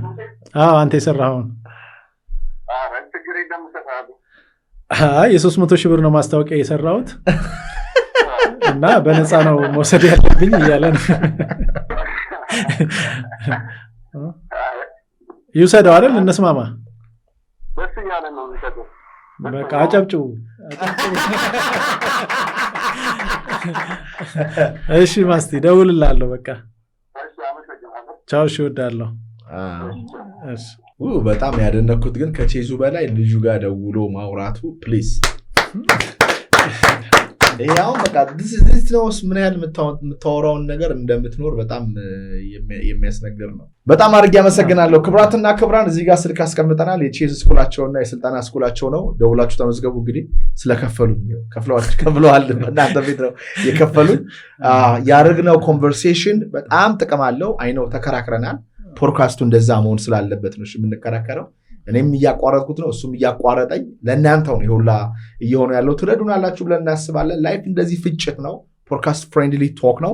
ይሄንን ነገር ግን ጌቭ ሚ ግሬት ኢንሳይት። በተለይ በኃይለ ሥላሴ ጊዜ መከልከሉን፣ በደርግ ጊዜ ደግሞ ለወታደሮች መፈቀዱን አላቅም። የሆነ ነገር ቢኖረው ነው እንደዚህ ያደረጉትና ስለዚህ በጎ ነገር ካለው ለምን አንማርም? አጥኑ። የሚጠቅማችሁ ከሆነ እባካችሁን እዚህ ጋር ባስቀመጥነው ስልክ ቁጥር ደውላችሁ ተማሩ፣ ህይወታችሁን ቀይሩ። ሀገር የምትመሩም ሰዎች ካላችሁ፣ ፖለቲከኞችም ካላችሁ፣ በጣም ጀነራሎች ካላችሁ ይሄ ጨዋታ ለእናንተ የእግር ኳስ ቡድን አትርሳው። የእግር ኳስ ቡድን ዋይ ዶንት ዩ አሰልጣኙን ለምን ኮንታክት አታደርገው? ለምን ኮንታክት አድርገው? ለምን ይሄንን አይዲያ አሁን ትልቅ ችግር አለ እኛ ሀገር ውስጥ። ውሽ መድኃኒዓለም ይርዳን ብቻ እንጂ ኦፕን ማይንድድ አለመሆን ገብቷል። አሁን ሌሎች ሀገር አሰልጣኞች በጣም ነው የሚገባቸው። በቃ ከሞቲቬሽን ጋር ያገኙታል፣ ከሜዲቴሽን ጋር ያገኙታል፣ ከኒውትሪሽን ጋር ያገኙታል፣ ከፊዚካል ኤክሰርሳይዝ ጋር ያገኙታል፣ እንደዚህ ከማይንድ ከቺዝ ጋር ያገናኙታል፣ የልጆቻቸውን ኢፌክቲቭነስ ለመጨመር ማለት ነው። እና እኛ ሀገር አለማወቃችን በጣም እየጎዳን ነውና ሜቢ ጊቭ ደም ሻት። ይሄን የሚመለከተው ሰው ካለ በቼዝ ፌዴሬሽኑ በኩል ኮንታክት ፈጥረው ልጆቹ እንዲጫወቱ ማድረግ ነው። አይ ዲፊኒትሊ አይ ዊል ስቴዲ። ያለኝ ጊዜ አጭር ነው። ጂሚናይንን ጠይቄ ከራሴ ጋር እንትን አድርጌ አርቲስት ሜቢ ከኤደን ጋር እየተጫወትን እንለማመዳለን። ከዛ ጥቅሙ ግን ሞር እንትን ሲለን በእርግጠኝነት እንደውላለን። አሰልጣኝ ይመደብና እዚሁ ሁላችንም እንጫወታለን። እግዚአብሔር ይስጥልኝ። ደውሉላቸው። ልጅንም በጣም አድርጌ ነው የማመሰግነው። ቴንክ ዩ ሶ ማች